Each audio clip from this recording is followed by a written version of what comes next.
My name is Jessica. And my name is Dustin. We are the Popcorn Poops. Here at Popcorn Poops HQ, we produce a movie podcast and commentary track hybrid that may be synced up to whatever film we're talking about or enjoyed as a standalone audio program.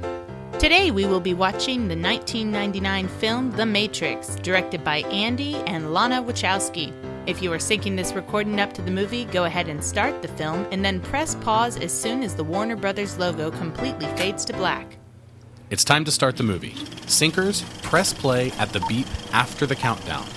Ready? 3, 2, 1. I'm so happy you picked The Matrix. I can't believe you picked it. This is one of my favorite movies. Oh, is it really one of all your favorites? time. One of my favorites. Sure, it's way up there. I knew you liked it, but this is a masterpiece of science fiction, martial arts cinema. Not that there are a whole lot of movies that go into that. There are probably more than you think. Yeah, you're probably right. But this is very much something that I might have picked, sometime down the road. And but you picked it. Why did you pick it? Because we haven't done a sci-fi yet, and sci-fi is up true. there in one of my favorite genres. So cool. All right. Very good. Well, this is, of course, The Matrix by the Wachowski siblings, one of the most influential movies of the past 20 years. I guess how old is it now? It's 15 years old this year. Is it really? Yeah. Oh my gosh. That's amazing, isn't it? But yeah, certainly one of the most influential and seminal works of modern science fiction cinema. And I'm glad we're doing it for Popcorn Poops. It's a great movie.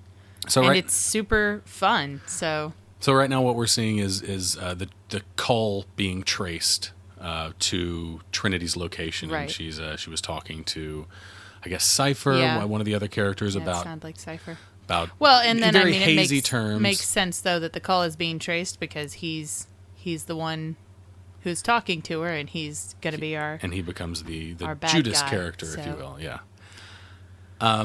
Room 303. Let's get started. Are you ready? Okay, I see you've got notes. Let's do it. No, this movie made my brain hurt while I was researching it. I've always loved this movie, and I remember when I saw it as a kid, I remember it just like blew my mind, and I was just like, this is the coolest idea ever, that the whole world is fake. Even on a surface level, it blows your mind, and then you see like all of the references and all of the philosophical through lines that have a place in like modern philosophy and contemporary philosophy. It's amazing. It boggles the mind. I probably put a few hours of research into this, of just sitting and trying to read through, references and allusions and stuff that were made in the movie, and I didn't even scratch the surface. Like, this movie is... It's dense. So Carrie-Anne Moss's character Trinity is inside the room 303. Was that just a joke that you made, or is there some significance to 303? No, there's significance. Oh, okay. There's significance in everything. I thought you were just making a joke. It's like, first thing I see, it's got some philosophical significance. No, there's significance. 303 is a reference to her, to Trinity. Oh, yes, of course. Okay, obviously. And then, and of course, Trinity is a reference to the Holy Trinity. This shot right here, I think, is the equivalent of the Star Destroyer in the first Star Wars film, in Star Wars Episode 4. The Star Destroyer coming over the camera and just looming over the camera, chasing the Rebel blockade. The shot of her jumping up in the air and time standing still as the camera moves around her is just like, the audience goes, whoa. We're about to see something amazing. Yeah, this is going to be new. Yep. This is going to be... and it was hyped as that, too. I remember before I went into the movie, I remember everybody was talking about the action in this movie, how it was unlike anything you'd ever seen before. And we'll get into bullet time later. But so 303, before I forget, we're going to come back to this room. Do you know that? Do you know that we come back here? Maybe I did not know that, actually. We come back here at the end of the movie. This is the room that Neo tries to go into to get the call, and he dies in this room and then is resurrected in this room. Oh, look at that skyline. Does that look familiar? That's Nashville. Is it really? That's our hometown. Are you serious? Certainly is. There was the what is it? I didn't notice. The WKDF building. Are you serious? And the Bell South Tower, the Batman building. The Batman building? It was back there. Yeah, that's it right there. The red in that shot was the WKDF building. That's super crazy. This is a different city. Oh, there it is. There's a Batman there's building. The Batman building. Isn't that cool? That's cool. Our hometown. I never knew that. Yeah, I didn't until I was looking stuff up, and someone said, "Oh yeah, that's Nashville," and sure enough, it is. So you can compare that. That's awesome. Yeah, it's very cool. This sequence right here is really great, and it's really great at kind of exposing the world of the freed minds versus the agents. Although some of the special effects in this scene in particular don't stand up so well. Yeah, some of the 15 special years effects later. don't. Surprisingly, a lot of it does stand up. A lot of stand the up. bullet time stuff really is fine still. It's no Jurassic Park, though. It doesn't stand up the way Jurassic Park does. I haven't seen Jurassic Park in years. It'll blow your mind how well that movie Oh, stands that's up. great. Yeah. That is definitely a movie we'll be doing. I actually debated doing that instead of this as my first sci-fi horror. I would have vetoed it because I've already vetoed. I would have vetoed it because we've already done Hook, a Steven Spielberg picture. We have to wait a while. Anyways, but that moment, I want to come back to this later, but where she tells herself to get up, I'm annoyed I missed it because that's one of my favorite scenes in this whole movie is just that little brief moment where she dives through the window and she's laying there on her back with her guns aimed at the window and she's like, get up, Trinity, get up. And she's like trying to motivate herself to run. Yeah, it's a I good love little, that it's moment. a good little character moment inside their own head. But inside the their thing own is space. we come back to that 2 other times in this movie. We come back to that line specifically when Morpheus is trying to when they're breaking him and he's tied to the chair or he's in the chair and they rescue him. Yes. Neo, I think it's Neo who's like, Morpheus, get up, Neo. And then later right, yeah. at the very end of the movie when she kisses Neo, she's going to say it to him. She's going to say it to Neo. She's going to say, get up now, Neo, or something like that. And anyways, it's a through line that's really cool. So these 3 are the agents. Agent Smith, played by Hugo Weaving, and then there's Agent Brown and Agent Jones, I think are their names. yeah. Although Smith is the only one who is named in the movie. Well, he's like, As I understand it. he's As I remember the it. that is. Divergent agent. Don't say that. Am I not allowed to say that No, word you can now? say Divergent. It's just a terrible, terrible movie based on a terrible, terrible book. Yeah, I know brings me that better bad than you feelings. do. So Here's our hero. This is Neo, or Thomas A. Anderson, played by a Mr. Keanu Reeves. There were so many people who were approached about playing this role before Keanu Reeves got it. And I'm going to say that this movie was maybe the biggest thing that's ever happened to him as an actor, as a Hollywood star. well, it made him serious, right? Like he had been kind of like No, he had done drama before. had he? Yeah. Oh, yeah. Plenty of drama. Like he wasn't really known as a comedic actor all that much. Like he had done like, I think Point Break was after this, but he had done stuff like Dracula. He was in Francis Ford Coppola's Dracula movie, and he was in, of course, the Bill and Ted movies are kind of the exception to the rule because he wasn't really cast. He wasn't typecast as that, although he seems like the kind of person that should be. Yeah. But he never really got typecast as the surfer dude. I mean, do you think he's a good actor? You know, I was going to say... Because that's kind of what I was getting at. going to say this is an important movie for him, but I'm not going to say that I couldn't see someone else in the role. I think... We got our White Rabbit reference there, by the way, so that's our first Alice in Wonderland reference, Yes. of which we will have many. Oh, and his door says 101. What does that mean? I don't have notes for that, do you? No, but... Or were you just assuming that meant something? One is... one like in the one, like as in the one, also Right. the one, the word one being an anagram for Neo, So yeah. 101. If 303 can, be a reference to Trinity. Then, okay, yeah, obviously, so 101 is Neo. Right. We missed the book, and that's going to be a huge point of conversation throughout this movie, which I have too many other things I want to say right now, but Most remember the importantly, book Simulacra and Simulation by Jean Baudrillard. Baudrillard. Good try. It was a good try.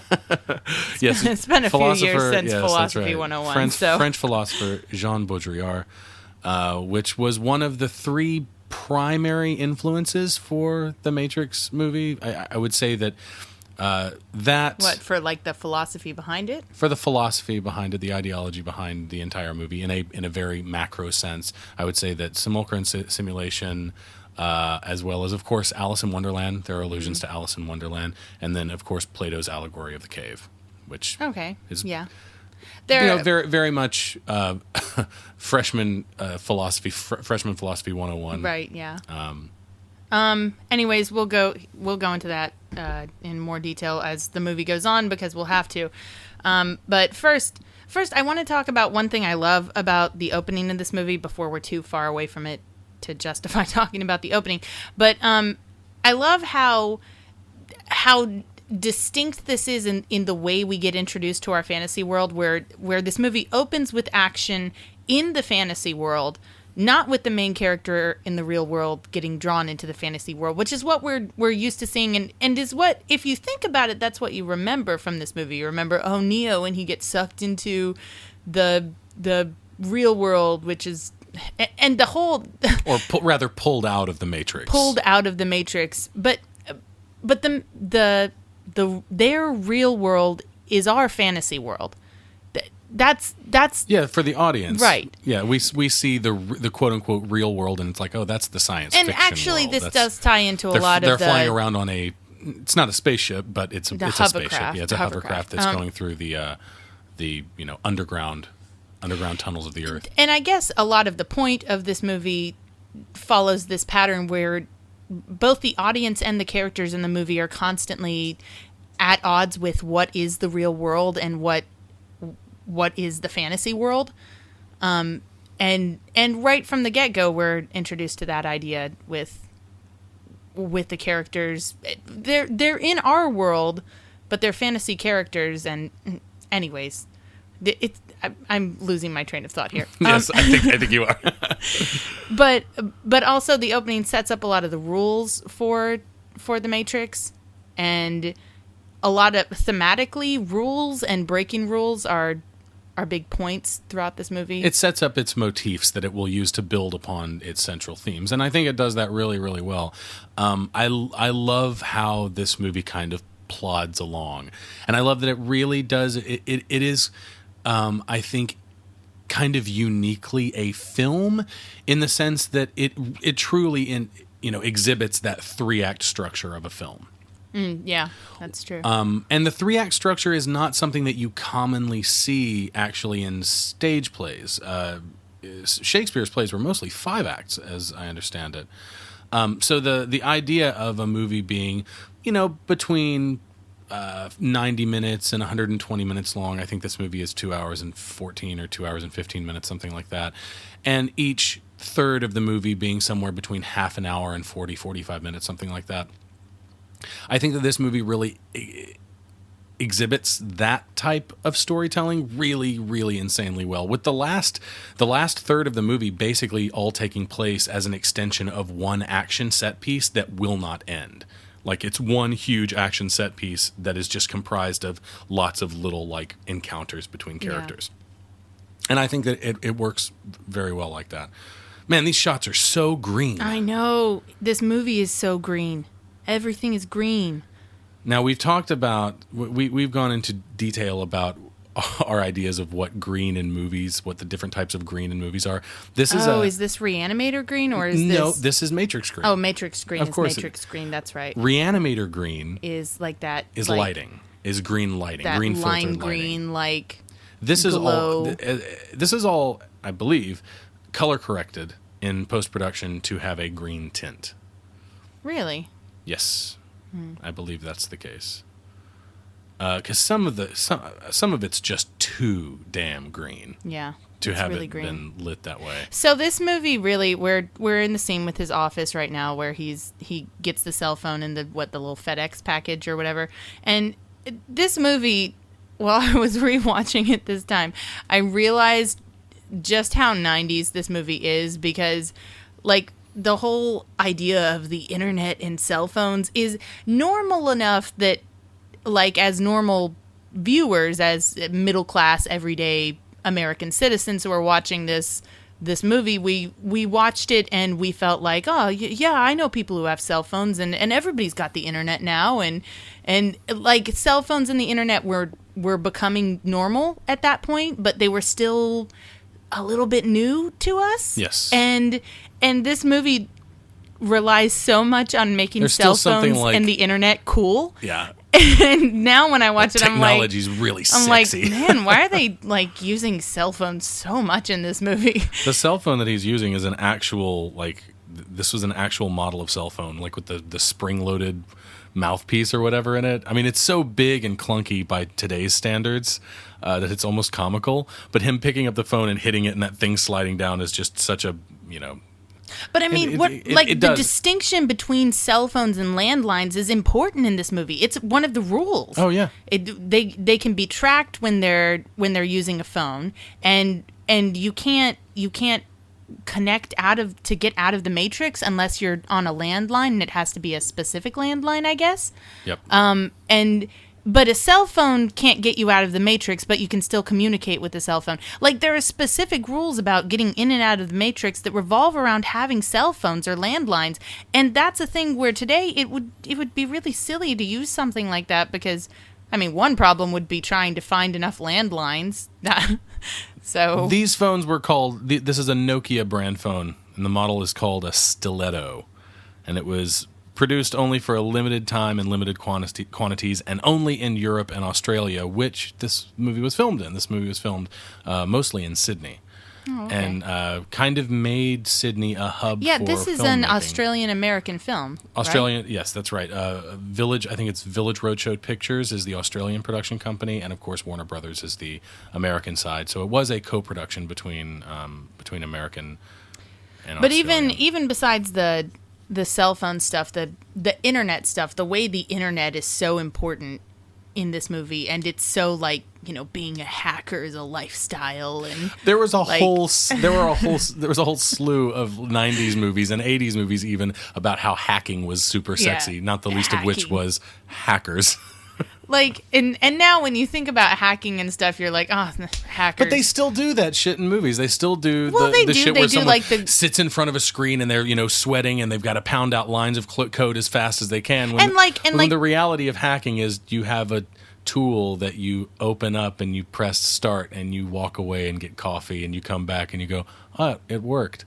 I hacked. And that's the beginning and the end of it. But I mean, and here we get one of the first, maybe it's the first time that we see mirrors being used in this movie. And reflection in and of itself, like not just the mirrors, idea of reflection and imitation falls into over this movie. Yeah. So it comes up time and time again. I mean, it's just one of the many, many, many, many motifs. Even here, seeing things through a TV instead of seeing them as they really are, we're looking through a camera, through a TV, and if we're an aware audience, then we realize that we're also viewing this through our own television and through an actual camera, and just the levels that separate us from reality are made more and more apparent throughout this movie. Yes, it is dense and theme and motif laden, but it also uses that as a means to an end, and that end is a really cool Hong Kong action film. Right, which is why I love this movie, is that it's smart, and it has all those layers, and it has all those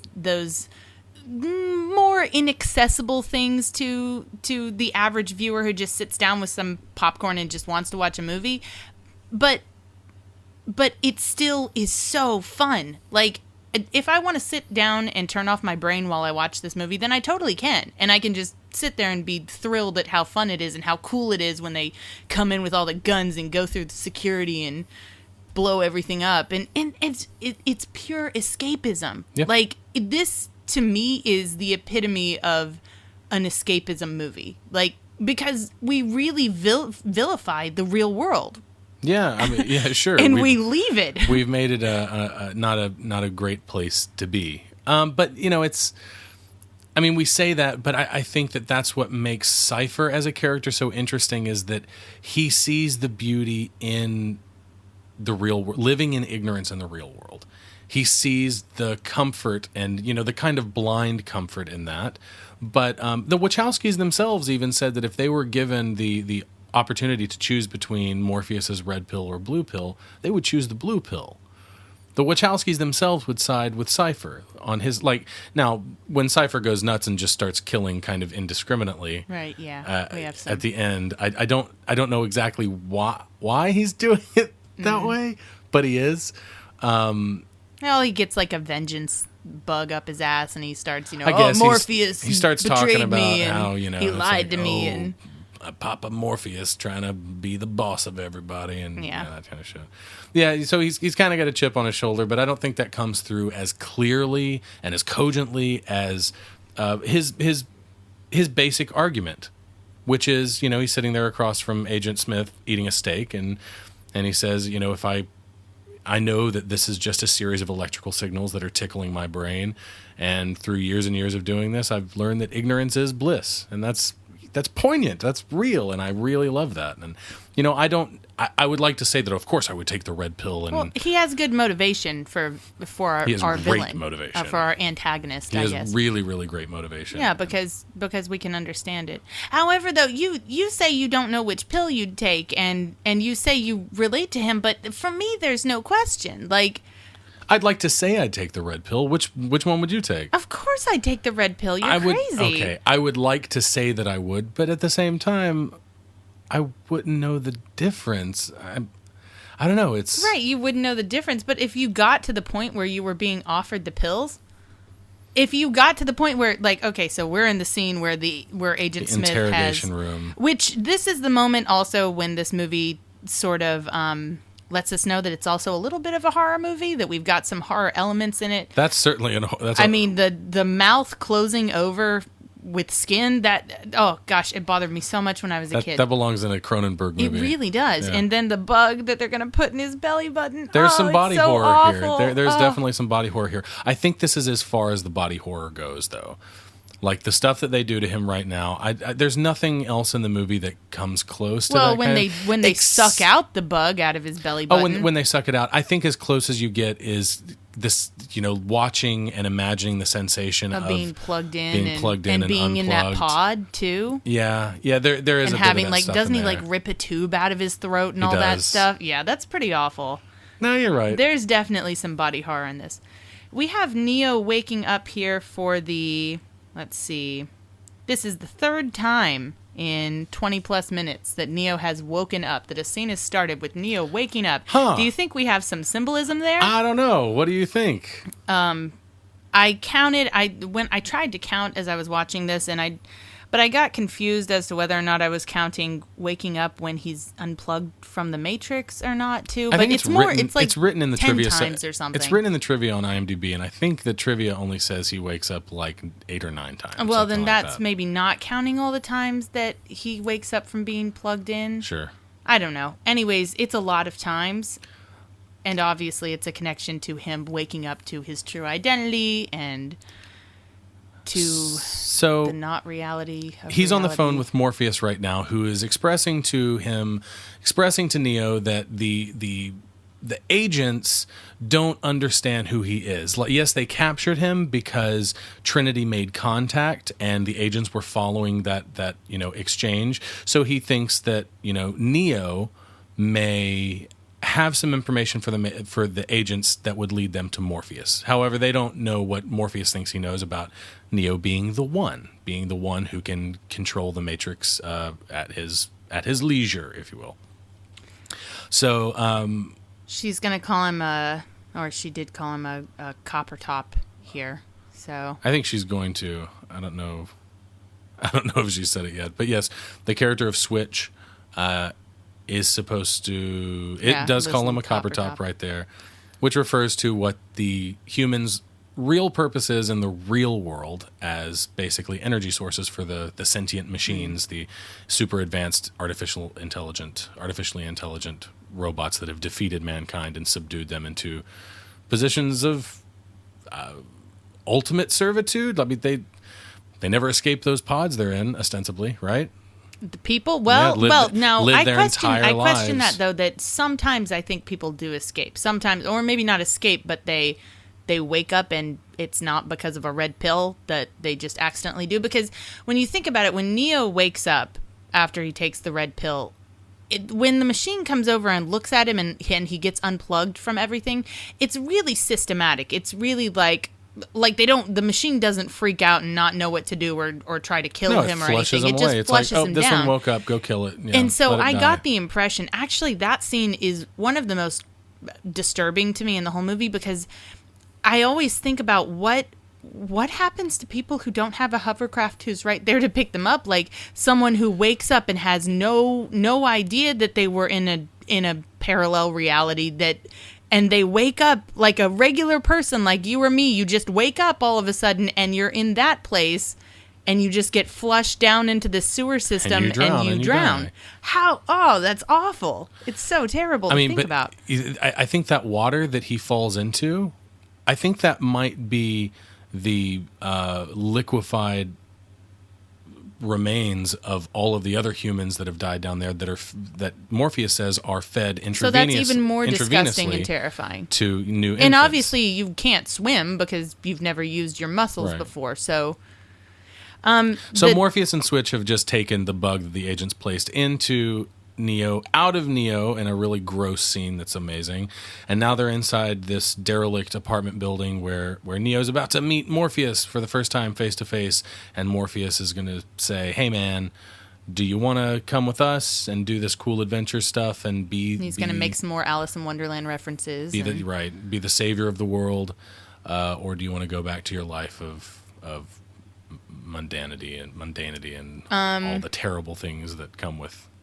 the thing is normal that human at this life. point, let's get depressed about living, Jess. Yeah, well, if you're watching this movie, you have to deal with that. I don't know kung fu, but if you left the Matrix, then you could maybe learn it really fast. I could. Maybe I could learn Japanese and pass the Japanese language proficiency test. Oh, keep trying. Hook me up, Tank. So what was I going to say? I was going to say something. The tech in the car when she pulls out the thing and they suck the bug out of his belly button, which bothers me almost as much as the bug going into the belly button, but I think that's worse. It's bloodier. Yeah, coming out. No. I think it's worse when it's going in. Oh, really? Yeah, that really bothers me. But so the tech that we see, we finally really get an idea of how cyberpunk this movie is once we start looking at all the tech. Yeah. Because it's so big and clunky and it's got to like charge up with like a battery meter. It's got like wires on the outside. If you can see the operating mechanics of whatever technology you're using in a science fiction movie, cyberpunk. It's very, very cyberpunk. We start talking about dreams. Oh, and we're meeting Morpheus here. Should we talk about Morpheus? Yeah, go ahead. Okay. There's a lot to talk about with Morpheus. I'm just going to let you take over. Do you know what the Wachowski brothers wanted when they talked to Fishburne? No, tell me. They wanted him to base this character of Morpheus off of Neil Gaiman character. Do you know who Neil Gaiman is? Yes, I do. He's an author. I did actually know what you were about to say. Yeah, I assumed you did. Neil Gaiman is... What do you think he's most famous for? What work do you think he's most famous for? Probably Sandman. Sandman? Yeah. Not Stardust? Stardust had a movie made off of it. Yeah, so. I still think Sandman. Okay, well, I've only read Stardust. I haven't read any of his other stuff, though I know American Gods is supposed to be amazing. And he also wrote Coraline, too. Anyway, so in The Sandman... Sandman. Oh. I think it's The Sandman. I'm gonna have to revoke. I haven't. My geek card is gonna get revoked. I don't know. I'm not sure either. I haven't read it, but it's a comic book series, and the protagonist is named Dream, but goes by many other names, including Morpheus, and that's not basically the extent of my knowledge for the Neil Gaiman character. But Morpheus, though, in mythology, I know a lot more about. He's the Greek god of dreams? Yes, the god of dreams. From the Roman poet Ovid's Metamorphosis. The Metamorphosis is a Latin narrative poem that tells the story of the world from creation to the deification of Julius Caesar. It's really big and long, and sounds boring. It's not. Oh, okay. Go ahead. It's kind of an epic, but scholars debate whether or not it meets the qualification. Anyways, so the Metamorphosis is all about transformation, as the title would tell you. So we have a lot of transformation themes in this movie also. The point I'm trying to make is that I think this movie also draws from the Metamorphosis, from Ovid's Metamorphosis. Okay. I mean, I'm sure. I don't doubt that at all. If I were to try to parse this movie out and find every single philosophical and literary reference or through line in it, I don't think I would like this movie very much anymore, because I would have. There's once you start going down the rabbit hole. I don't think that there's ever such thing as too much, as long as you can work all of that stuff in a natural way. And I think that this movie absolutely succeeds in that. I think it's one of its strengths, actually. But I think that one of the things that I really love about a story like this and how this is pulled off is that it takes all of those really big, heady concepts, going back hundreds and sometimes thousands of years, philosophies that are thousands of years old, and it distills them into something that is palatable for everybody. Yeah. For everybody. When I watched this for the first time when I was like 15 or so, whenever I got around to it when I was like 15 years old or something like that. You understood what was going on. I absolutely understood it. On a philosophical level, I was watching it and going, wow, that's really but interesting. If you want to dive in, like if you want to take the path, there's so much. Absolutely. Yep. So the last I'm going to say about Morpheus and we got a Wizard of Oz reference too, talking about Kansas. Anyways, thanks, Cypher. Thanks, Joey Pants. Thanks for Wizard of Oz. We had to throw that in there. So Morpheus in mythology, it is the god of dreams. He can take any human form. His father was the personification of sleep. Now, what's cool about Morpheus's home, his home, which is represented by the dream world, so the Matrix. Outside his dream world home, the Matrix, are two rivers, the river of forgetfulness and the river of oblivion. And respectively, if we think about it, those two rivers are represented by the blue pill and the red pill. Sure. The blue pill is the river of forgetfulness, and the red pill is the river of oblivion. The blue pill makes you forget. The red pill takes you to this painful reality. So it's cool. Like, if you look for it, it's there. Now, you can look too far and you can start stretching, but I think a lot of it is really there. I mean, but you do understand that the blue pill and the red pill are now examples of philosophical thought experiments. They are in and of themselves, like they represent. What are you saying? Post movie or pre-movie? Post movie. Because today, what we talk about. The concept of the red pill, the concept of the blue pill, and that choice is a very specific choice that illustrates whether or not you would want to have your eyes opened. Would you want to know, or would you want to live in ignorance and considering all the pros and cons of both sides? It is in and of itself as much a thought experiment as the brain in the vat thought experiment is. Do you know of the brain in the vat? I don't know that one. So the brain in the vat is a concept that's this draws heavily from, obviously, that says there's the moment where he pulls the tube out of his throat. It's that awful. was lovely. It's a thought experiment where you imagine a brain in a jar of life-sustaining fluid that's connected to a computer, a super sophisticated computer that basically just creates an artificial world for this brain to inhabit, rather. I'm sorry, my vocabulary is going. So you think about that brain in the jar, and you think about its interactions, and like one of the characters in this movie says, the brain translates, the series of electrical currents in its own way, and it translates those as visual stimulus. It translates those as sound and smell and all of your five senses and all of those things. And if you can artificially stimulate that, then what's the difference between, like, you and I could just be brains in jars.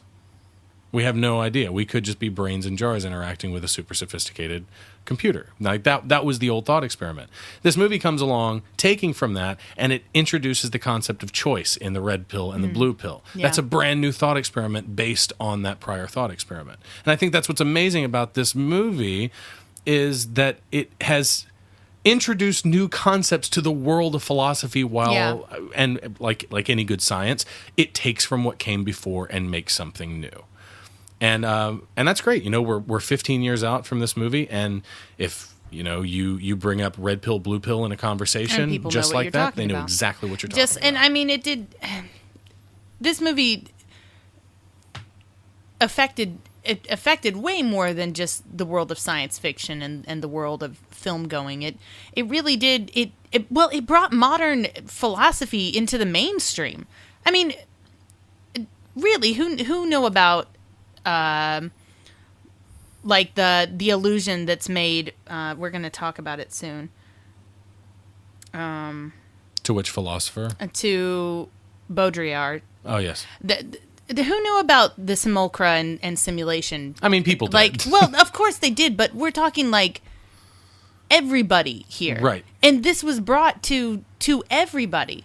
And everyone found a way to enjoy it. And anybody who went into it and delved further just because they loved this film was introduced to all these philosophical ideas and stuff. It's great that the movie can do all of that. I love that it can do all of that. I think that gives this movie a really solid center that at the end of the day, you can complain about all of the things that the movie does story-wise if you want to, although I think the story is actually rather strong. Yeah, I think it's pretty tight. And I think it's very much character-driven. I think all of the characters have very clear goals, and they exist within the boundaries of those goals and those aspirations very believably. But even if you want to criticize everything aesthetically about the movie or story-wise about the movie, the core keeps critics of the film from saying this is a bad movie because it has there's meaning at the center of it. There is philosophy at the center of it, and it's a dense, it's a nice fat center. I love that line. Why do my eyes hurt? This is the first time you've never used them before. You've never used them before. And that's so great because everything you can take, again, everything that's said in this movie, if you want to go there, then it's there. Sure, and a lot of... You've never seen anything before. You've never seen reality before. A line like that in the film, it's meant to be taken literally. Literally, yeah. You've literally never used your eyes before. I mean, but you were in a gel pod. You can take that figuratively, too. Why do my eyes hurt? Well, because you've never used them before. You've never actually tried to see the real world. To see the real world is to experience pain. Right. That's figuratively, that's what he's saying. But there's lots of stuff like that. And we're talking so much about like how deep this movie is that, the reason that a lot of people really appreciate it, and I appreciate it for this too, is, it's sense of action. Is that you don't have to go there. Right. You don't have to. It's sense of action. It's cool. It's a cool production movie. design, costume design, all of this stuff, like the ports in their heads and everything. Oh, yeah. Again, with the body horror stuff, having that port in the back of your head. Exactly. Any trepidation I had about calling this like having body horror elements before, it absolutely has body horror elements. It absolutely does. That port in the back of his head, it bothers me so much to think about something being inserted into the back of your head. Oh, it's awful. I love their clothes. I love that their clothes are so torn up once they're on this ship.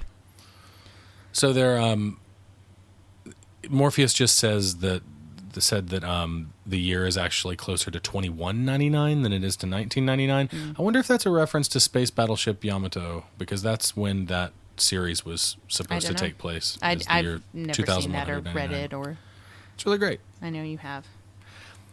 I know one of the guys from SMAP was in it. in the live action movie. He was in the movie. So that's as far as my knowledge about that one. So Neo's getting a tour around the main deck of the hovercraft in the real world that flies around underground and in tunnels that I suppose the machines made.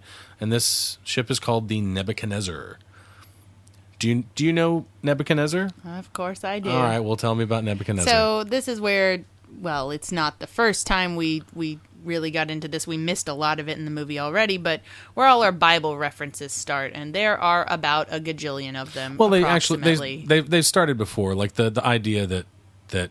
Well, yeah, I mean Neo is a Christ figure. The guy when he opens the door to give him his disc.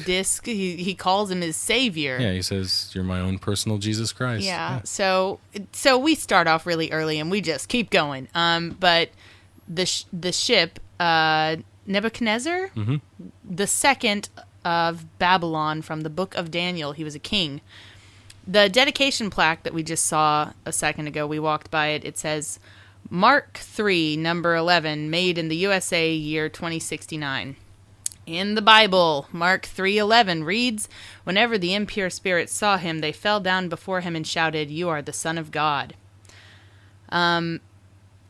So that's that. Yeah, I mean, there are lots more than that too. There are lots of religious references in this, all the way through this movie, not just Christian. In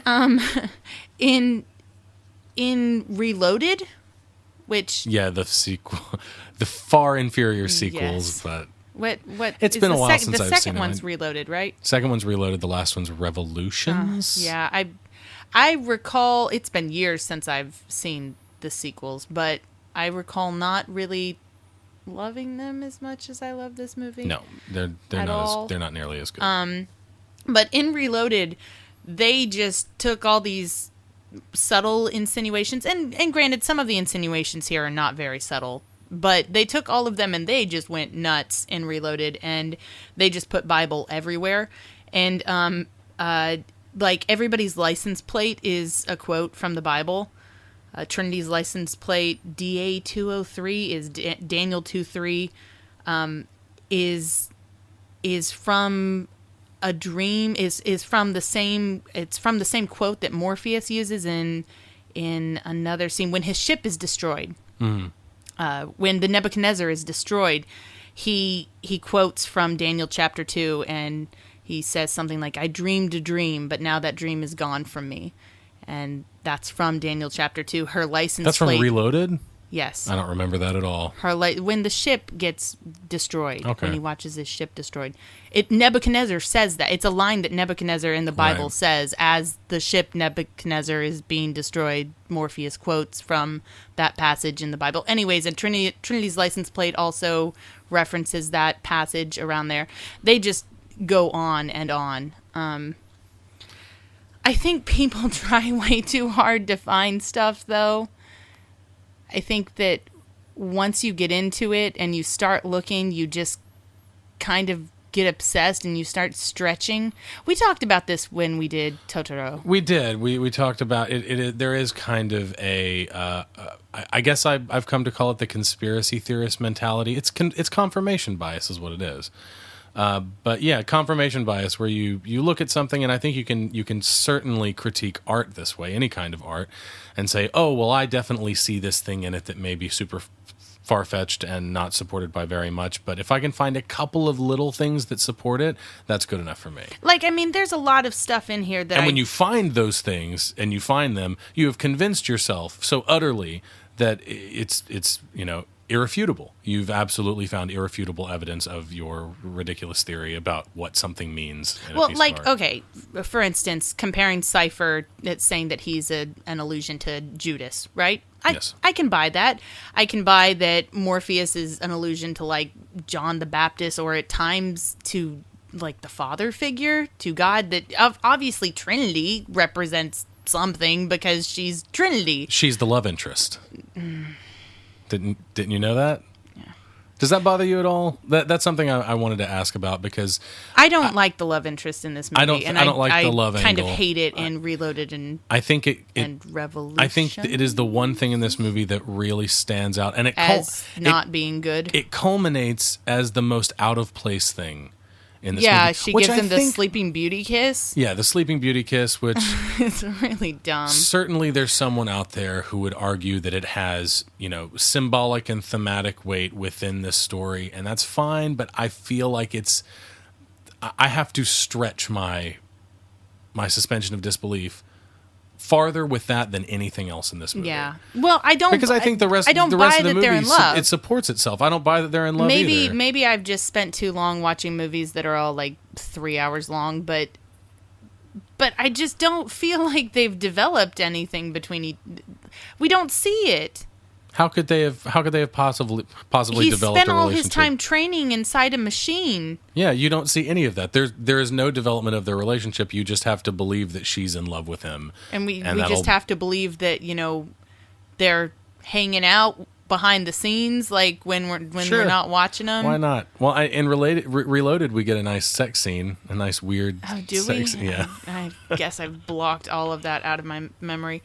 No, I don't buy it. I don't buy it at all, and that really is unfortunate because I love the romantic play in sci-fi and fantasy. Like, that's one of the things that draws me to sci-fi and fantasy is I want a really cool story, and I want there to be a romance in it. I'm gonna like it more if there is, but this does not do it for me. So Neo just was rejected from. He wasn't rejected from the construct, but the construct was a program that the character Tank loaded Morpheus and Neo up into so that they could talk about the nature of the real world and the mystery of the Matrix and all that kind of stuff. And Morpheus actually quotes Baudrillard in that scene, and he when he shows Neo the real world, he says, "Welcome to the desert of the real." This is actually a paraphrase from Jean Baudrillard's Simulacra and Simulation.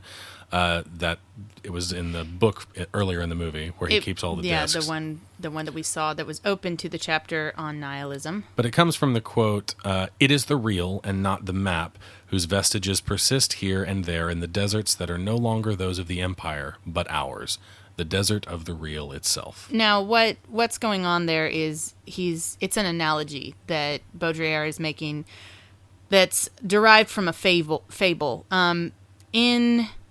In a 1996 draft of the script for this movie, they actually directly reference Baudrillard. By the way, Baudrillard came out and said his work has nothing to do with The Matrix. Yeah, he says that this is a poor representation of his ideas. Because he's a poopy head. He does not like The Matrix. Baudrillard, why you gotta be such a party pooper? We're having a good time watching this movie. Anyway, so pretending like we're deep. So the more direct quote that was in an earlier draft of the script was Morpheus saying to Neo, "You have been living inside Baudrillard's vision, inside the map, not the territory." And that all of this, including the desert of the real, is a reference to an analogy, like I said, derived from a fable. And this analogy is where there's this map, and it's created, it's as big as the empire that it represents. And as the empire gets bigger and gets smaller from conquering lands and losing lands, the map shrinks and gets bigger or smaller depending on the size of the empire. But what happens is the empire crumbles and all that's left is the map. And that's where we live. We live in the map, in the simulation of reality. And the real reality is what's crumbling away because of disuse. And so that's what Morpheus is talking about when he's talking about the Matrix, is he's saying that the Matrix is the map. It's this fake reality, which is all about what simulacra and simulation is about. Simulacra is Latin for representation or an image of a person or thing. It's imitation. Simulation, we know what simulation means. Simulation is like imitation of a real world process. So this book is arguing that human experience is a simulation of reality where we've replaced all reality and meaning with signs and symbols. That's what the whole book is about. And that's what the Matrix is. What this movie, I think, is really pushing onto us is that our reality is a simulation. I mean, they directly say it. Absolutely, it's one of the three, the triangular cornerstones that make up the three big influences on this movie that we mentioned earlier. Now, after our last episode, where we talked a lot about nihilism, yes, it's interesting that this comes up again because the chapter that the book is open to when he pulls out the disc is a chapter called On Nihilism. And so let's just go right at it. Do you think this is a nihilist movie? No. Absolutely not. I think that its sense of hope So let's in the recap. face Nihilism is a belief in life that has no meaning, no purpose. Right. It's an extension of existentialism that deals mostly in kind of the depression that can arise from an existentialist mind frame, where you realize that this existence is all there is. It's all there ever will be for your perception of reality and from your perspective. Therefore, what is the point of anything? And then that also leads into kind of feelings of insignificance in the wide scope of the universe or in society as a whole or any of that kind of stuff. And I think that's what nihilism is it's kind of a losing your belief in any kind of meaning or purpose because of the vastness of existence, because of the vastness of your of the universe and your tiny place within it, your tiny existence within it. I don't. But this movie's even saying that reality is a lie. No, I think it's saying that reality as we know it is a lie, but it's also giving us the alternate reality. It's a place where we have hope. Yes, it's a promising. We have Zion, right? Like Zion is the promised place. We have Zion, but this whole movie is filled with characters who have motivation, and if they have motivation, that means they have not purpose. Nihilists. They're not nihilist. No one in this movie is a nihilist. If anyone, I wouldn't argue that this is a nihilist movie either. I just think it's interesting. I mean, they put it in here for a reason. By the way, this is the moment where this movie just gets cool. When he starts doing where he says, "I learned kung fu," and then Morpheus is like, "Show me," and then they fight. This is so fantastic. For all of the, we're sitting here talking about nihilism while Morpheus and Neo are kicking each other with bullet time. For all of the things that this movie has to say about the human condition, it's also a really fucking cool action movie where people use guns and shoot each other, and there's sunglasses and and they're wearing long black trench coats and shit. I love the scene where Mouse runs in and he's like Morpheus is fighting Neo, and they're all like jumping over tables to go watch. And stuff. I mean, I would too. It's so cool. It's great. Like there is a bleakness to this movie, and I think that there absolutely is. I think the movie, which is why I don't think it's a far stretch to suggest nihilism existing in this movie. I think there are themes of nihilism in this movie. Oh yeah, well you can certainly talk about it, but I think that it's visually and atmospherically, it's so overwhelmingly bleak and desaturated, and the real world's kind of green, or the Matrix is kind of green, and the real world is kind of blue, and it's all kind of cold and unwelcoming, and nothing. The Matrix feels like cold and calculated. Even like the production design in the Matrix is all like grid shaped. Like all the streets are grid shaped, and like they're meant to express the cold, calculating nature of the Matrix, which is a computer program, and it's most of humanity's perception of the real world. When in fact, the real world is a really dark and terrible place that's cold, and people wear ragged clothes like burlap sacks, and they eat mush 3 meals a day. Despite that, the movie is hopeful. The end of the movie has Neo in the Matrix making a phone call to the machines and saying, I'm going to wake up the world. I'm going to show right. I mean, where the story is about a hero coming to power. Mm-hmm. And so that can't be a hopeless movie. It can't be nihilistic because we've got a guy who's going to save us. Right, there's hope. So, right. No, I agree. Also, I don't know anything about martial arts besides like I know what is and is not a Japanese martial art just because of the names. But he previously said they were doing that. He had learned kung fu and he's supposed to show him. Are they doing kung fu here? I guess actually it's an interesting because they're point doing that you it bring up. in a clearly Japanese tatami room with shoji and everything. So they are influenced. Their fighting styles are influenced by every school of martial arts discipline. The choreographer for this movie is a very famous director from China named Yuen Wo-ping, and he probably is most famous for directing Drunken Master with Jackie Chan. That's great. Really great movie. With it, I love the mom in that movie. Oh, that's Legend of Drunken Master. Oh, okay. I don't know that. He may have done that too. I don't think he did though. The original Drunken Master was the 1970s movie years and years ago with Jackie Chan, and the Wachowskis wanted to hire him to do the choreography in this, and he had like all of these outrageous demands and stuff. He didn't really want to do it, so he was just like, "Yeah, if you'll give me like a gajillion dollars, and yeah, if you'll let me take your actors for how long do you want them away for training? 2 weeks? All right, well, how about 4 months?" You know, and they said all this stuff to the Wachowskis, and the Wachowskis were like, "Yeah, that sounds good." Wow. And he couldn't turn him down because he made his own. He made his own. Because they wanted him that bad. And, yeah, exactly. And he made his prerequisites and he set him up and he said, "This is what I want. This is what it'll take to get me." Thinking that they would never. And they gave it to him, and he was like, "Okay, well, okay." 4 months, really? 4 months. Oh my gosh! 4 months, including we're talking like Keanu Reeves here. Keanu Reeves injured his neck during the training, and Hugo Weaving like busted his hip really bad.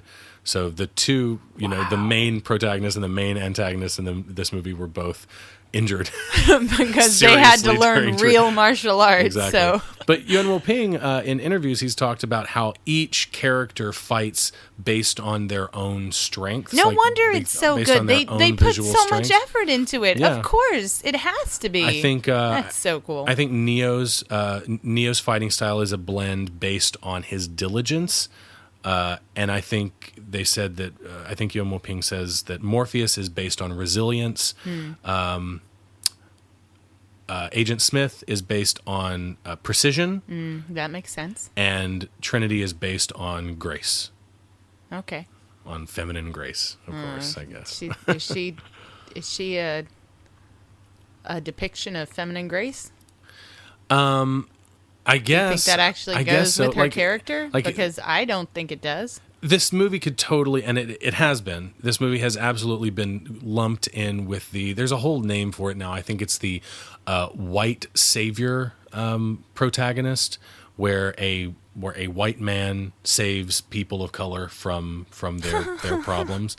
Yeah, it's a real thing. Like God. It's a real type. I mean, the last Samurai is a good example. Yeah. Dances with Wolves. Yes, it is. All that stuff where white people come to rescue the impoverished or whatever people of color. And this movie can absolutely be, I guess, lumped in with those on that level. But I think at the same time, all of its characters of color have totally, like, nothing about their character has anything to do with their ethnicity. They're all driven by things independent of their ethnicity. And I think that... Well, I think this movie tries to be pretty blind to ethnicity. The Wachowskis' first choice for Trinity was Janet Jackson. Yeah, so it's to them, it's obvious a matter of we are going to hire whoever's best for the job. It doesn't matter what ethnicity they are. So I think actually, despite the criticism that you could lay at this movie for the whole white, savior thing, I think that it does avoid the whole token black guy or the token black character or token character of color. Unfortunately, I think that Trinity is kind of a token female character. Yeah, I think so too. I think she has the weakest motivations of everyone, and that's so disappointing for me. It's so disappointing. I want to like her. I want to be invested in my female characters, and really, for me, I don't ask that much. Like, I really don't ask that much. But she doesn't meet the qualifications that I need. Based on the kind of characters that you like, I would say that you don't even mind when a female character's story does depend on a male in some way. Yeah, because male characters' stories often depend on female characters too, or, well, I shouldn't be bothered if they do. Yes. I mean, sometimes they do. I wouldn't say often. Not often, that's true. But I would say that you don't mind that as long as a female character has a clear and understandable motivation that you can empathize with. And I think you're very lax in that regard. Does Trinity pass your test? No, she doesn't pass my test. I don't I don't like her motivation. No, I don't think her she has whole- very good motivation. Her motivation Well, is and based what- on who is something she that without is more Neo? fairy Who is she? tale than it is science fiction. What does she do if she's not, like, her whole thing is all about, oh, the Oracle told me I'd fall in love with the one, and then that's what we get a character who's looking for the one so that she can fall in love with him. So, like, what what does she do in this movie that's not Neo? Does she do anything else? Not really. What does she have a single conversation that's not about him? No, but none of the other characters True. do either. Like, the movie is about That's him. true. The whole point was that they find him. But you know, the But other what you're- characters, like, I can see their purpose. Like, Mouse is all into tech and stuff, and he really likes the red woman right, in exactly. the dress. But And I think what you're getting at, in a roundabout way, you're getting at the fact that all of these characters' goals are based in some way on Neo, except for, like, Cypher. There are characters that don't have anything to do with Neo. Cypher doesn't give a shit about Neo. All he wants to do is get back into the Matrix. He wants to forget everything about the real world. He wants to go back to, a regular life where maybe he's a rich person or something and he can eat fake steak, until he dies. right, So yeah, but an actor, an important person, like right. an actor. Yeah, exactly, like he says. This is a very Millennium Falcon shot right there. Yeah, I'm just with them gonna say sitting that. in the. But I think my problem comes from the fact that, yes, all of their stories have something to do with Neo, but Trinity, being the female, of course her story has to do with, being in love with him. Because that's what she's relegated to. That's what female characters are And relegated to.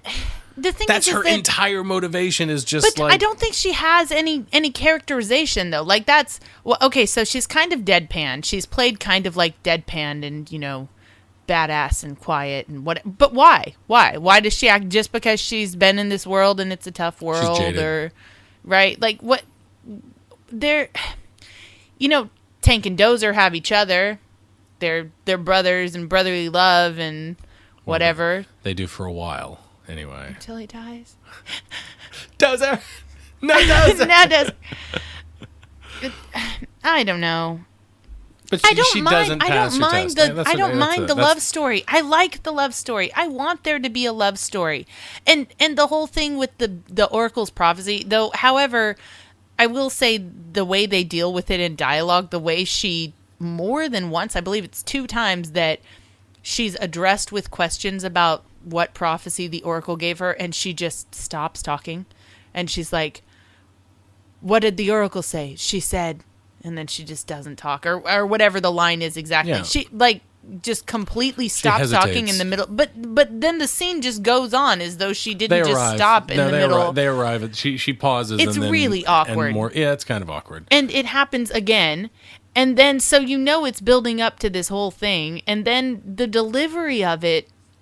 When Neo's dead and she's like Whispering to his corpse. Be dead because the Oracle told me and I'd fall in love with and I love you and all that, the whole delivery, the dialogue, I feel like they just kind of shat it out. Like they just didn't care. They were just like, oh, we're going to say the thing about the love now. Like they really didn't care about this storyline. I need that script. 10 minutes. 10 10 minutes. minutes. Give me 10 minutes. I just gotta... Okay, we were saying something about an Oracle. We got it in there. I love you, and I'll kiss you, and you're awake. That's it. It's good. It just... Her delivery for this love confession is just wrong. The dialogue is wrong. I just don't buy it. I really feel like they didn't know how to write it. I like that Cypher gets enough character development He for really his... does. He gets just the perfect amount of development with all of the different characters. You hear his voice and Trinity's voice first thing at the very top of the movie. It's a conversation between the two of them. And you get the type of character he is right away from that. And then this fleshes him out even more. And he's great. And that's what I was going to say. You really like his performance, don't you? I really We were like his talking performance. about that I mean, earlier. if I had to pick a favorite character, it's probably Cypher. Cypher? Yeah, I Really? think it might be Cypher. I get his motivation. I get where he's coming from. Like, I don't know for sure that I would do the same thing if I were in his situation, and I certainly wouldn't, go to the extremes that he ends up going to. But you get ultimately, why. I get it. Yeah, I don't connect with that. I don't. Here's the thing, I don't empathize with Neo. I don't empathize with Morpheus. I certainly don't empathize with Trinity. I really, really empathize with Cypher, especially in this scene right here when he's eating the steak. We mentioned this earlier. And he's talking about how the Matrix is telling his brain that this is a juicy, is a great scene. delicious steak. The scene with the steak where he's talking wonderful. Is it Agent Smith he's with? He's with Smith. Yes. And he says that he's been in the real world. He's been freed in the real world for 9 years. And even after all that time, knowing that it's fake, knowing that it's not real, he doesn't care. He doesn't care. He doesn't care because it still feels real, and that's good enough for him. It's so funny that this is how you relate to this character, because like the notes that I took down during the previous scene where he's talking about why didn't I take the blue pill, and how for you're saying that was the moment where you're like, I totally connect with him right there. Literally the notes I took down were that this guy is so obviously the bad guy because we can't connect with him right here. I don't connect with that. It's not the audience. I don't think it's that the audience can't. I think that it's Neo can't. No, Neo can't, but I mean... I think the audience can see things very clearly from both sides of the fence here, but in that scene, it is kind of a bait and switch because, he's talking to Neo about, how he feels about the real world and how he feels about the Matrix and how he wonders how Neo could possibly feel about being called upon to save the world. Like what he says, what a head job, like just crazy, like it's a mind fuck is what he's saying. And he says, why, oh, why didn't I take the blue pill? And for me, I'm like, I get that. I get that. Here's someone who has rejected the real world because it's too harsh. And I get what he's saying. But I guess even you say you still, if you were offered the red pill or the blue pill, you still would. I don't know what you would do. Right. But for me, there's absolutely no question. At that point in Neo's journey, he had already seen someone put a bug into his stomach and then had to have it sucked out of his stomach and had this magic demon mouth thing happen to him. Like, he saw proof of reality not being what we're told that it is. He saw proof of that. At that point, I can't go back. I can't go back at that point. If you had seen those things... Well, I don't... Cypher can't go back either. You know what? I mean, part of his whole plan was that he doesn't want to remember anything. He doesn't want to remember anything that will nag at him inside his mind for the rest of his life and know that this isn't real. But the blue pill... Does the blue pill make you... Well, I guess... It will, yeah. You would forget. That's what I understood is that... But Morpheus says, believe whatever you want to believe. You'll wake up and believe whatever you want to believe. Yeah, I don't think that I don't think that they would Neo remember. was already seeing signs. He was doing all that searching because he knew that something was wrong. Even if he forget... I would like to hope that in as much as the red pill was a tracer program that allowed them to try to locate his body that would disrupt the input-output signals, as they said, so they could find the pod where he was and wake him up and then find him wherever he was going to get dumped out. I would like to think that the blue pill is also a program that would reprogram you to forget all of the things that would give you the impression that there was something else, that there was a Matrix or anything. It would just allow you to forget all that. That's what I would hope. So with that understanding, no, if the deal was you take the blue pill and walk out the door and the blue pill doesn't really do anything except for signify your rejecting the real world. I have a question that's Yes. off topic. Why does Switch wear white? Why is she the only one who wears white? Well, her name is Switch. Is that not enough? Okay. Not good enough? Interesting thing about Switch, and I really wish they had done this. Switch was going to be played by, I believe, a woman in the Matrix and a man in the real world. Really? Yes. So kind of in this universe showing, because Morpheus even says that in the construct, he says that how you look on the outside without the plugs and, Neo's hair has grown back, that's residual self-image. It's the the digital projection of your, the mental projection of your digital self or something like that. So it's how you see yourself, how like the latent image of yourself. The idea of a self in and of itself is a whole philosophical theory that can take us off on a different tangent. Is the concept of the self, but that's what that means. So imagine if Switch had been a man in the real world, but in the Matrix, the way the man projects, emotionally, latently, is as a woman, identifies as a woman. That would have been really cool. That would be a really cool representation, kind of a science fiction representation of how more transgender, rules, more rules about rules, this. But also how transgendered people kind of operate psychologically. Yeah. I think that would have been amazing. It would have been really cool. I wish they had done it. I don't know how that got shut down.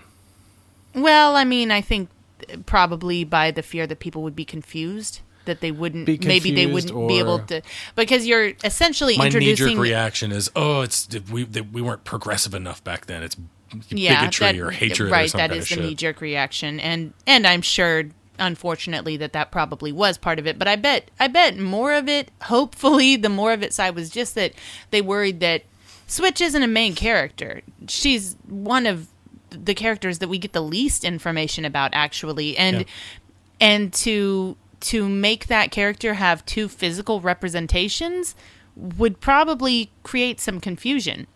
You'd be like, wait, which one is this? I think had they known that this movie was going to become successful enough to make 2 more movies, they probably would have done all of those little things that they intended to do, like make Switch. Oh, the sequels. I really feel that the sequels were, and I mean, I don't know. I could be totally wrong, but I feel like they were written as an afterthought to this movie.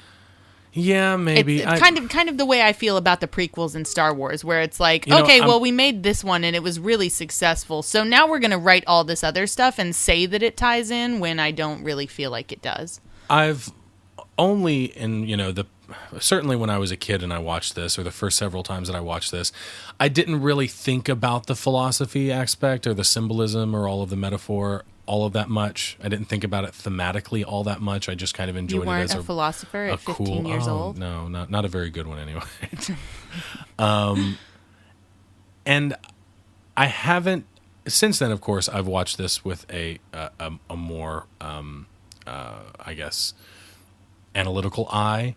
I have not watched the sequels that way.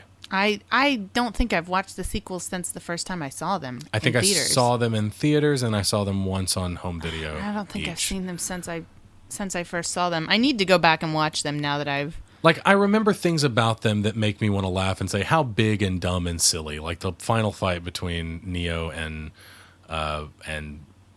Agent Smith. It's like a giant Dragon Ball Z battle with them flying through the air and smashing into each other, creating these big waves of energy.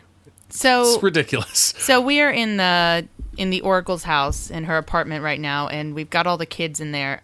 This scene brings up a couple things for me, but one of the first thing I'm going to point out is, did you notice the rack of spoons on the wall as he came into the apartment? Oh yeah, I think I've seen that before. I noticed that and before. I love this moment with the little boy where the little boy is bending the spoon and what does he say? That don't try and bend the spoon, only realize the reality that it's not the spoon that bends, but yourself, or something like that, which is a representation of there is no spoon, he says. If it doesn't bend, you bend.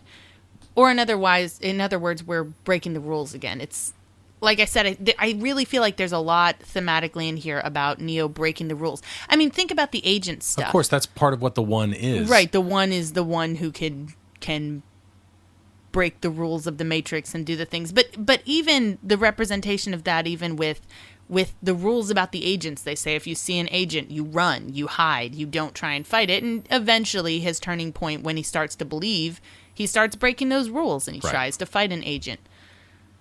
I love the Oracle. I do too, and I want to ask you, what do you think the Oracle is? What do you mean? What is the Oracle? Is she human or is she a computer program? Is she a program? I don't know. I think she's like maybe she's... I think they probably say in more detail in the sequels. Yeah, I don't remember though. I have an idea based on just this movie, assuming this was the only movie to exist, which it probably should have been. I think she's part of the program, but I think she's like a... I don't think she is. Oh, you don't think so? I think she's a human that, in a rare case, for whatever reason, she is a human that has not been freed but knows about the Matrix. And somehow, I think she represents kind of what psychics are in our world, like in what we consider to be the real world, like what a psychic is. She has kind of a, I don't know, like a Miss Cleo thing about her. I don't know if that's but if that comes across to you the way it comes across to me, but I think that there is a quality there that the Wachowskis are trying to say, you know, what you think of as a psychic is actually someone who's tapped into something a little bit deeper, but is not so deep that they have awoken in the real world yet. They haven't been awoken in the real world. She can see through the programming, I think. I think she can see things in the programming that other people can't see, you know, and she in can the world see like around where it's going to go, like what's going to happen. She knew about the vase, you know, before he broke it and all Would that he have stuff. broken the vase Would he have, if he had known? That'll really bake your noodle later. if she hadn't said it, would he have still broken it? I love her. I love the way she talks. The dialogue in this scene is so tight. It's so good. I think she's still a human that has not been woken up. She just knows.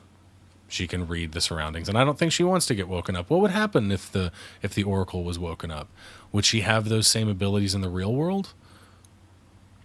Well, maybe not. Maybe she wouldn't be as useful to them. And that's another thing. And maybe she doesn't want to because she likes baking cookies and stuff. So I do remember that in the sequels, Neo started being able to change the real world as well. Do you remember that? There's a whole scene where he stops a sentinel. He stops one of the squiddy guys, one of the machines, by like holding his hands up, and he like shuts it down with like his superpowers. But that's in the real world.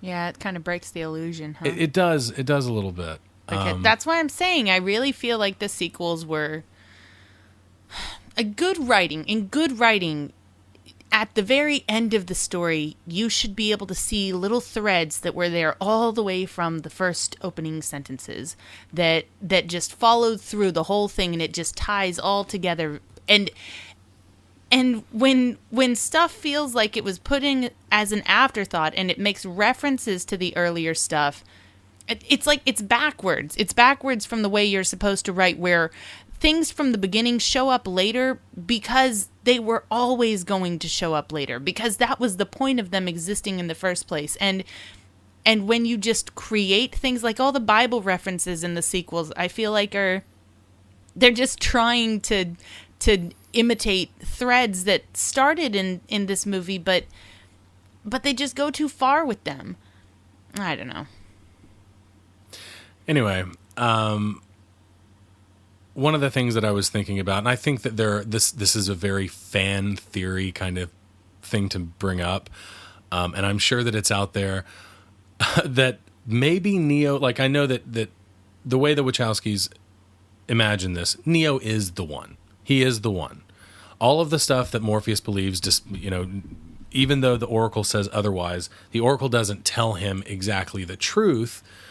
She tells him what he needs to hear. And what he needs to hear is that he's not the one, so that when Morpheus is in trouble later, he doesn't want Morpheus to sacrifice his life for a lie, for something that he believes is true that is not. And that causes him to take action and believe in his abilities and actually become the one. Right. So maybe he's not the one right now, and that's why she says it, so that she can set him up to contribute to what needs to happen in a certain order in order for him to become the one. She's helping him become the one. But you know, there are I think there are probably theories out there that maybe Morpheus is the one. Or maybe Trinity's the one. Trinity's the only one who seems to have real superpowers in this movie. Well, you know why? Why? Because she kisses him at the end and he magically comes back to life. Yes, true. That is the only magical, supernatural thing that happens in this entire movie. Everything else is based on internal rules. Yeah. So, Trinity's the one. She's the wizard with the magic lips, right? Oh, Sleeping Beauty kiss. I mean, is there ever a good time for Sleeping Beauty kiss? In Sleeping Beauty, maybe. If you've got to tell that terrible story, then I guess that's where you need to put it. I think unless I'll tell you where else you need to put like it. making a comment about it, it's not a viable option. Anyways, before we get too far from it, all the potentials sitting in the room, she called them potentials, and Right. they're all children. All of them are children. And Yes. we specifically had a comment earlier from Morpheus where he talks about, because it's really hard for Neo when He apologizes to Neo and says we have a rule about not taking people out not waking them up after a certain age. Yeah. So what I think is cool here is that we have the aged hero going on, and he's not old. Like, you look at him, and how old is he in this 30s. movie? Right? He's not old yet, but we're definitely drawing from all that girth of storytelling about heroes that come to their time later in life, like Bilbo. Bilbo Baggins is a perfect example of an aged hero who doesn't start his adventure until later in life. And that's kind of cool. That's cool. It is. Gives us hope, that someday we can still be something, even though we're not young I'm not and even cool 30 anymore. yet. Come on, give me a break. Don't try to make me feel old.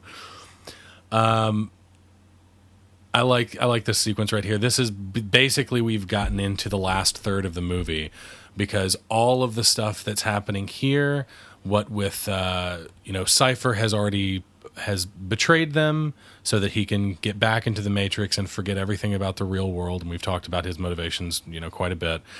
And the agents have changed the Matrix. They've changed the rules a little bit, and all of the windows, all of the escapes are bricked up with they've just. Oh, and we had our programmed. Black Cat moment, the deja vu moment. Yes, we did. I still, to this day, whenever I have deja vu, I'm like, oh, glitch in the Matrix. It's a glitch in the Matrix. It happens in when the they Matrix. change something. I love that. Taking something that is an ordinary everyday thing and turning it into a rule in this fantasy world. It's really cool. So, do you think the police officers are also programmed? Because we know that the agents are programs.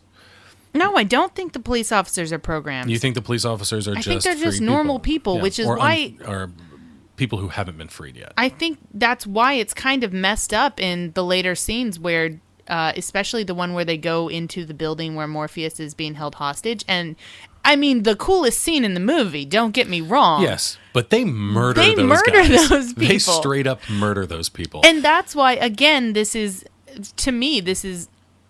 like the purest form of escapism that exists, because we're totally vilifying all the stuff that is an everyday nuisance in our life, including other people who don't have the minds that we do, or don't have the perspective of the world right? that we They do. don't know how it really is, so it's okay if we kill them. Like, Wow, you're reading something into it that I don't think well, I read. he calls them enemies. Morpheus calls everyday people enemies. He does. I guess he definitely does, and I think that's how they explain away The fact that they're all killing the murder. But they're killing. I really don't think these are All programmed the gruesome, people. despicable murder in this movie. I think these are normal people who believe that they're following like FBI agents or something. Sure. So- Because they're designed to look that way to humans. So I think these are regular people, and we just don't care because they're part of the system, and the system is evil, and our purpose, Neo's purpose, is so much more important than all these people. So it's okay if they die. I guess. I mean, don't get me wrong. It's all about building that escapism world, but when you step back, it's a little messed up. Yeah, but I think it's forgivable. It doesn't. Yes, if you think about it in those terms, yes, they are absolutely murdering people, no question about it, and it's kind of disgusting. Murdering police officers. Murdering police. Well, but what's a police officer like? If you're gonna okay, right. So in make the Matrix, them somehow it doesn't. more precious than any. Right, exactly. Really They're no matter. more precious than anyone else. But yeah, just straight up murder. What do you think about Agent Smith? I haven't asked you this yet. Do you think that the acting in this is good? Do you think his acting? I mean, yes, I do. Sir Elrond. Sir. Wow. Yeah, I think he does a really good job, and I think the thing I like most about his performance is how weird it is. He is really weird in this movie. It's such a strange performance. He's weird. Okay, what else has he done besides Lord of the Rings? Oh my God. Do I know him from anything else? You're gonna make. Yes, he's been in stuff. He was in Captain usually America. You know a lot of things. He was in a lot of Australian movies. I think he's a British or an Australian actor. I don't know exactly where he's from. That's terrible. I should know where he's from. But no, I know him mostly from, his big Hollywood stuff.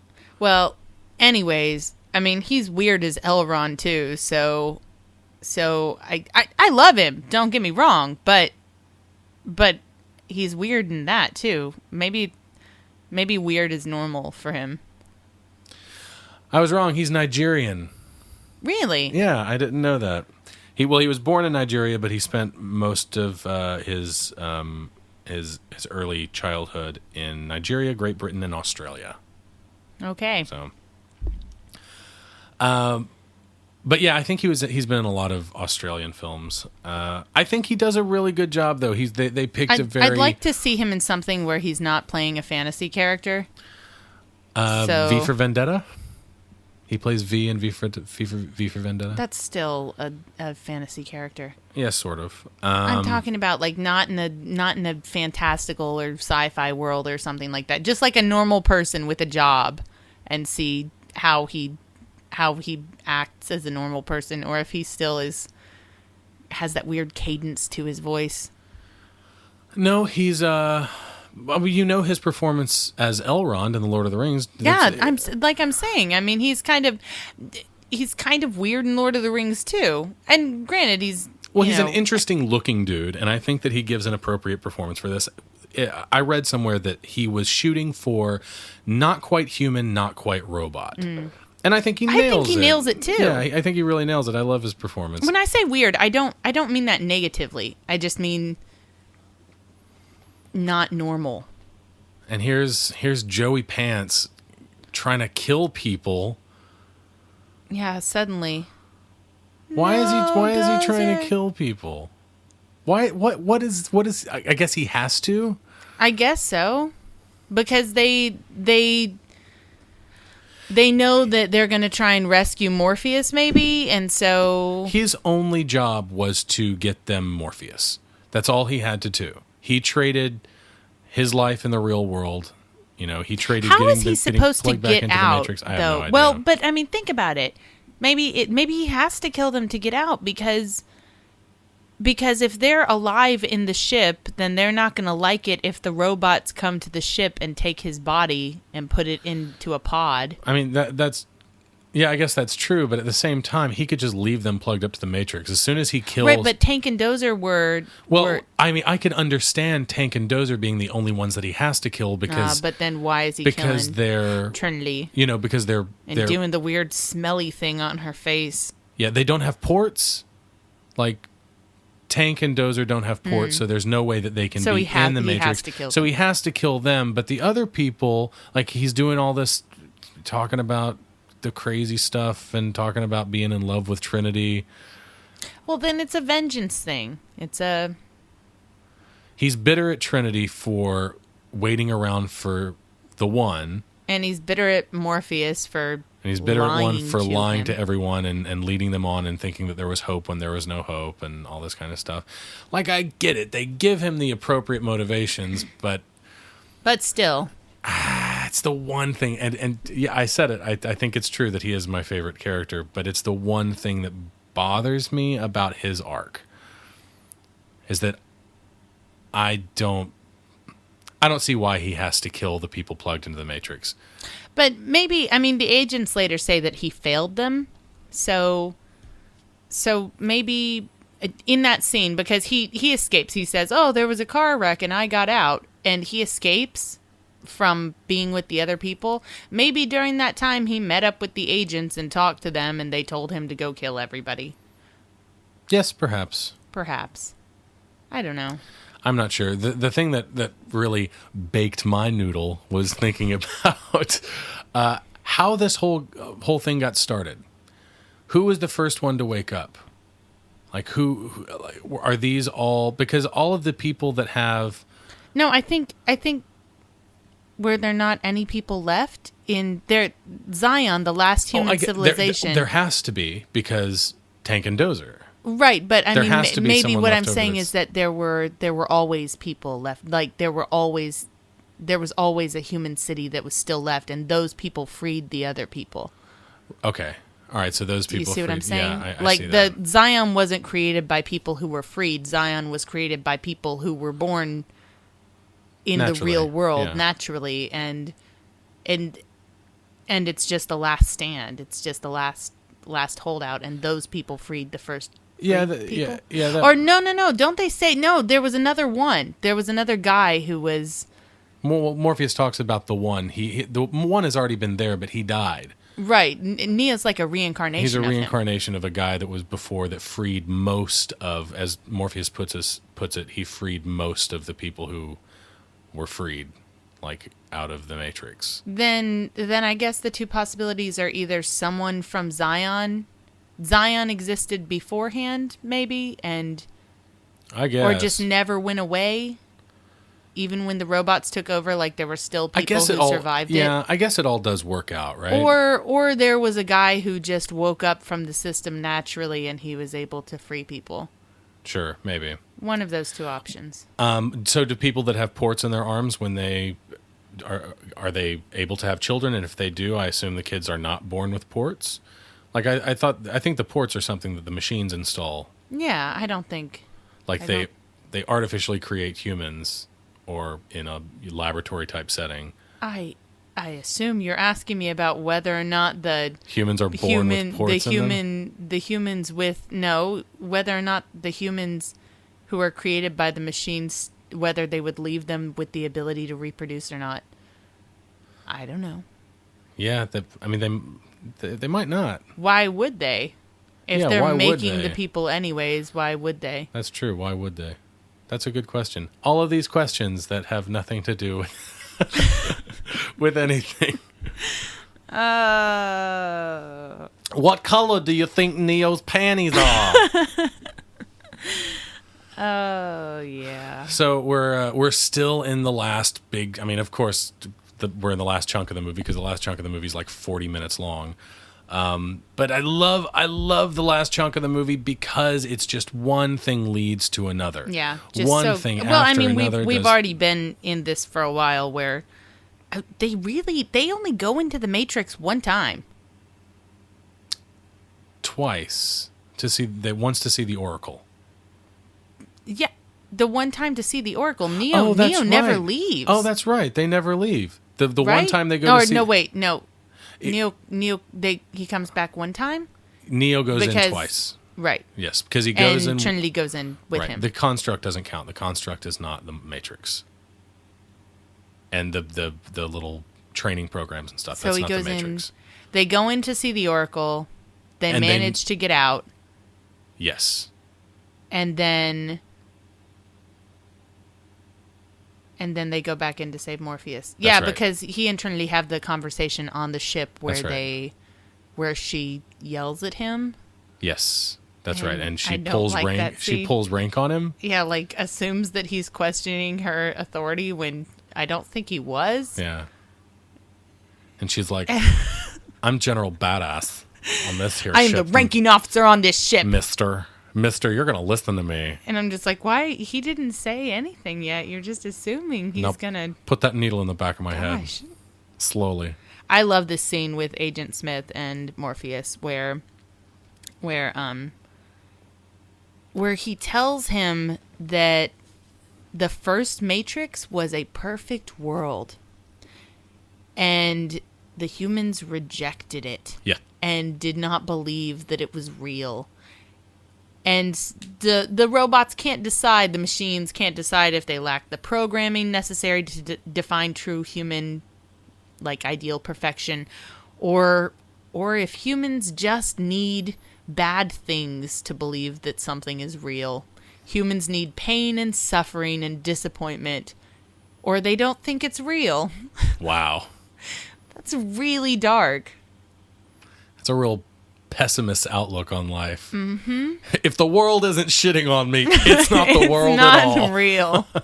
But that's what he's saying. He says they had a perfect world, that they tried to make it great for everybody. Why? This is Why something, did they try to make it? No, this a is perfect something world? that kind of the machine's motivations. The machine's goal is to turn humans into a battery. Right, but if that battery keeps waking up and not being a battery anymore, then it's a problem. So they thought that if they gave it a perfect environment, that it wouldn't want to wake up anymore. Okay, like I thematically it works. Absolutely it works. But realistically, I mean, we have drugs today that can induce coma. You could put a human into a coma and use them. They could maybe they need something about, like, humans functioning. Functioning, like That put them in a world where functioning. Put them in a world where their brain continues to function, right? And receive, like, information, and that's how they generate energy. Okay, that makes sense. I guess that makes sense. That's an important or crucial part of generating energy for the that makes for the machines. Sense to me. So they reference Agent Smith in that thing. He talks about how the Matrix is set at the peak of civilization. 1999. Sorry, guys. That's it. 2014. The peak of civilization was 1999. Let's talk about a world forever trapped in 1999. Are you ready to talk about this? Are we playing a game? This sounds like a BuzzFeed article. A world article. forever trapped in 1999. Now it is interesting because it's a symbolic representation of halting transformation, metamorphosis, transformation, right?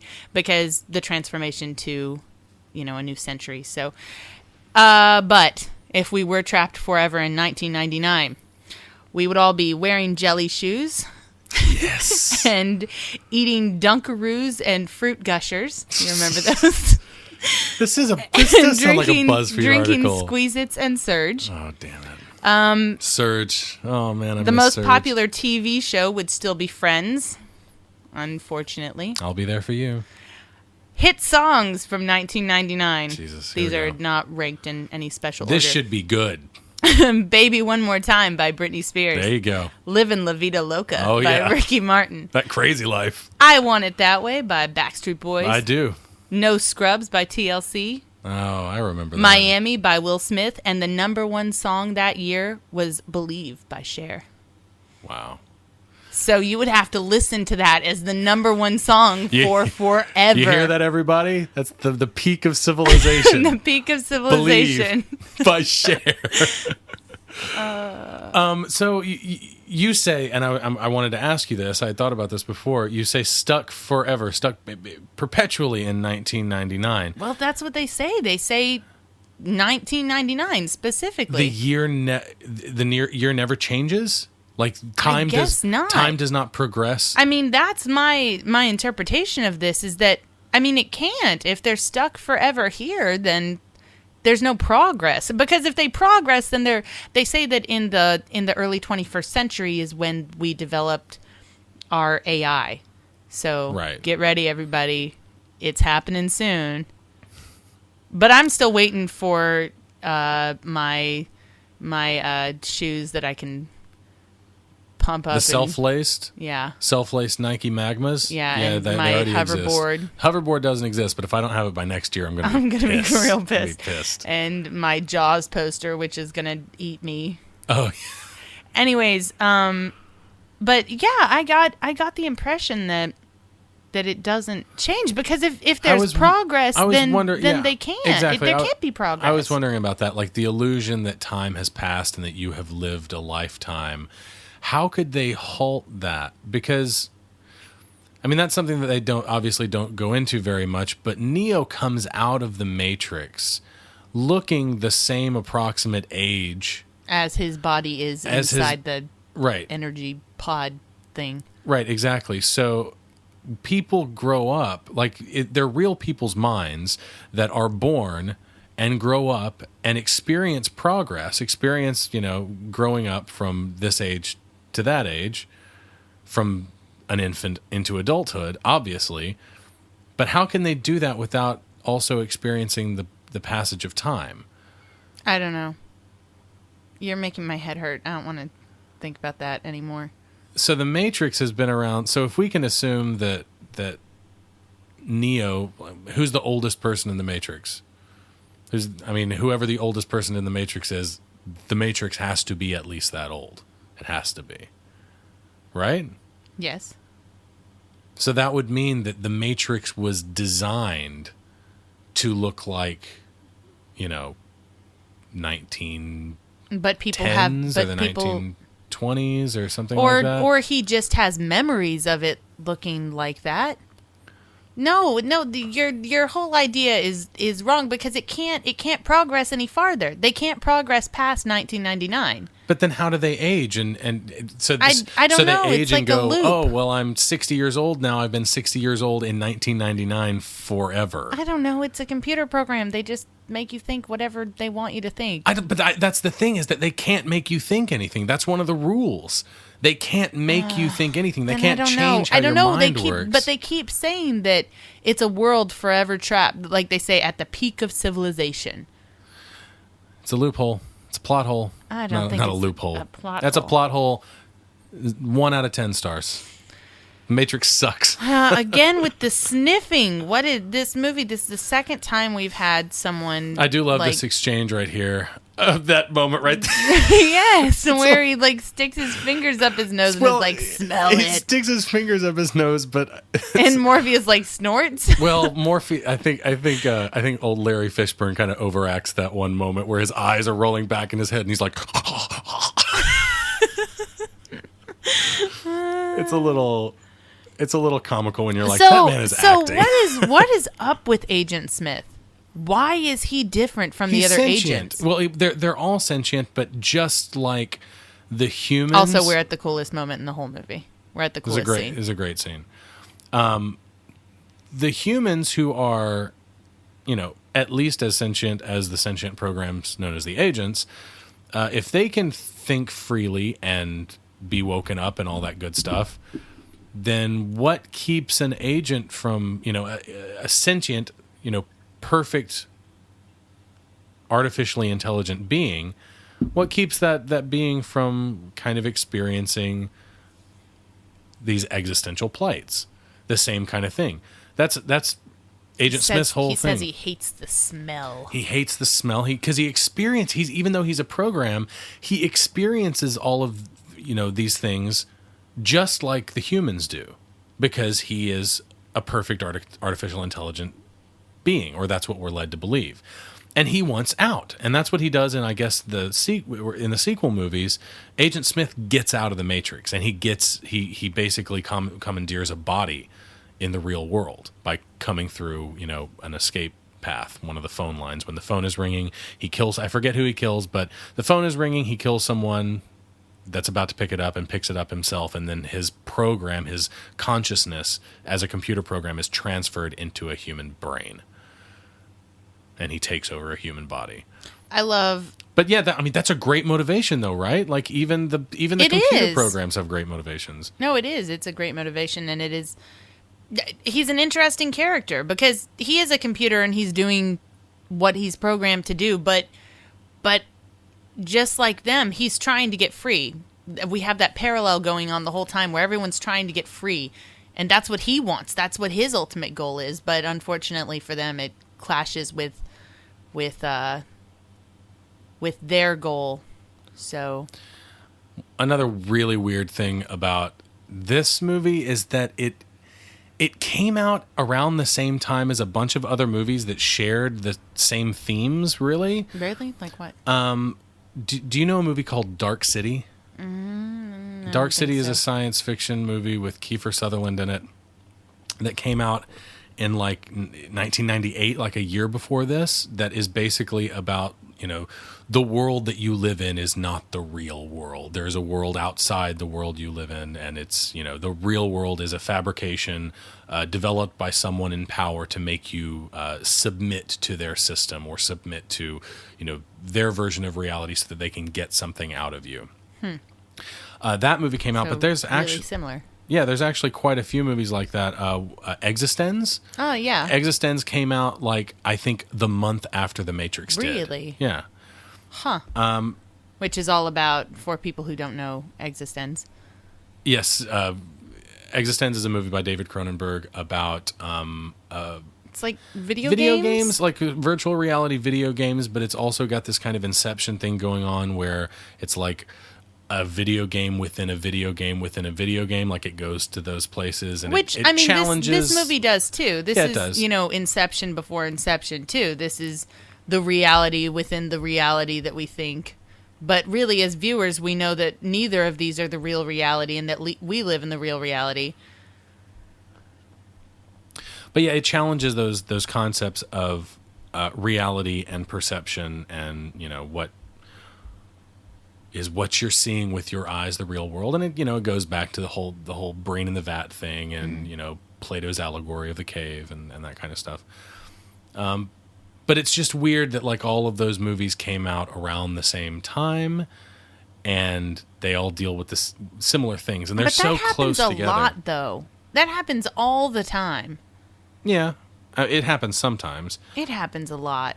I think more often you get things that are they're not so thematically similar, but they're more superficially similar, like Volcano movie. Yeah, Volcano. Yeah, Dante's Peak and Volcano, or Deep Impact Armageddon, or Wyatt Earp Tombstone. That kind of thing. It's like, what's the movie about on a basic level?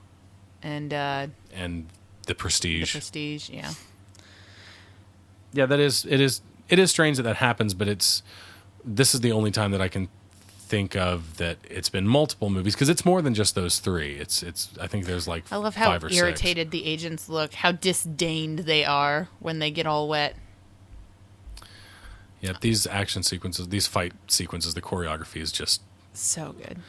I watch this movie, and all of these little touches that I see, its sense for action and its sense for blocking and movement and pacing, I look at it and I'm like, man, this is as important to modern action films as Die Hard was. This movie is every bit as important to modern action films as Die Hard is. Well, while we're in this scene right here with him literally dodging bullets, let's talk about bullet time. Yes. Let's talk about that a little bit. So, it's such a great shot. And yes, when you know is. how they made it, it makes it... And I love that he gets hit. I love that he gets hit a couple times. Even though we as viewers know that, come on, Neo, it's not real. Break free. Break free, Neo. And her shooting the agent is awesome. But it was just a human. Murder. That's murder. It was murder. So bullet time is where the action in a shot goes in slow motion to show the character's superhuman perception, I guess. The camera viewpoint is going at normal speed, so it's like swiveling around as the bullets are being dodged in slow motion. I always thought that this movie was the first time that used bullet time, and then I realized that I'm dumb, and that I guess the technique has been around for forever. As far back, I found the first instance was in an Olympics documentary called Olympia from 1936. Oh, wow. By, I can't say the last name, Lenny Riefenstahl? Good enough. Okay. Half a point. and this Olympics documentary had a diving sequence that uses a similar technique with a single camera slow motion tracking shot. So apparently we've had the technology almost as long as we've had movies, but it had just never been used like this, I guess. Is that fair to, you know a lot more about this than I do, it had not been used like this before. The way they were able to do this is they had a bunch of film cameras set up around Keanu Reeves, and they all were behind these green screen walls that had just a little hole in it big enough for the camera to shoot through. And so what they did was they just filmed at high speed so they could get the slow motion. They filmed Keanu Reeves doing the dodging stuff, in real time. And all of the cameras were filming at the same time. So what they did was they took all of that information, and they would just go from one camera's footage to the next very, very rapidly at 24 frames per second, the speed that film moves, and it creates the illusion of camera movement. Oh, really? Yeah, that's basically how it works. That's crazy. Yeah. Initially, I think the way they wanted to do it was they wanted to build a rig. Oh, here's Morpheus running where they just said, "Get up." Yep. Get up. And then he got up. I think originally the way they wanted to do it is they wanted to use one camera that would shoot high footage film and travel around the actor at an incredible speed. And it would have to be fast. I mean, real fast in order to capture what they captured there. And I think what they ended up going with was, if I remember correctly, it's multiple cameras. Oh, okay. I get what you're saying. It'd have to be super fast. It would have to be super, because if they're shooting at high speed and they want to slow it down for the slow motion, then the camera itself would have to be moving really fast around the actor. So that whole sequence right there is like something like 9 or 10 seconds long. The camera would have to go all the way around the actor in probably less than a second. Something like that. Oh. Yeah. That's fast. That's real fast. Interesting. But I guess they've done something like this for a long time, though. They have, and they've really kind of perfected it over the years. The effects that they do in this movie were really revolutionary, the way they went about them and how good they got them to look. But they look even better in the sequels. Like, I crap on the sequels a lot because I don't remember them being very good. I should probably revisit them before I fully crap upon them. before you take a whole dump. I'm just going to pinch it off right there. And if it's justified, I'll finish later. I love him. But yeah, the special effects look even better in the sequels. Saving her from the helicopter here. Yep, it's awesome. And then the helicopter crashing into the building. I love this, like, wow, the on one the quarter glass. that was created digitally. The ripple across the glass was created digitally, but the helicopter itself was a 1/4 scale model that they actually swung into a big pane of glass. Yeah, that's awesome. And then they put explosive behind the glass to I love explode. it when stuff is done practically because it looks better. Good. Yeah, it looks better than CG. He's the one. Neo, you're the one. That's all you got to do. You can do a couple of badass things and you're the one. That's it. That's all it takes.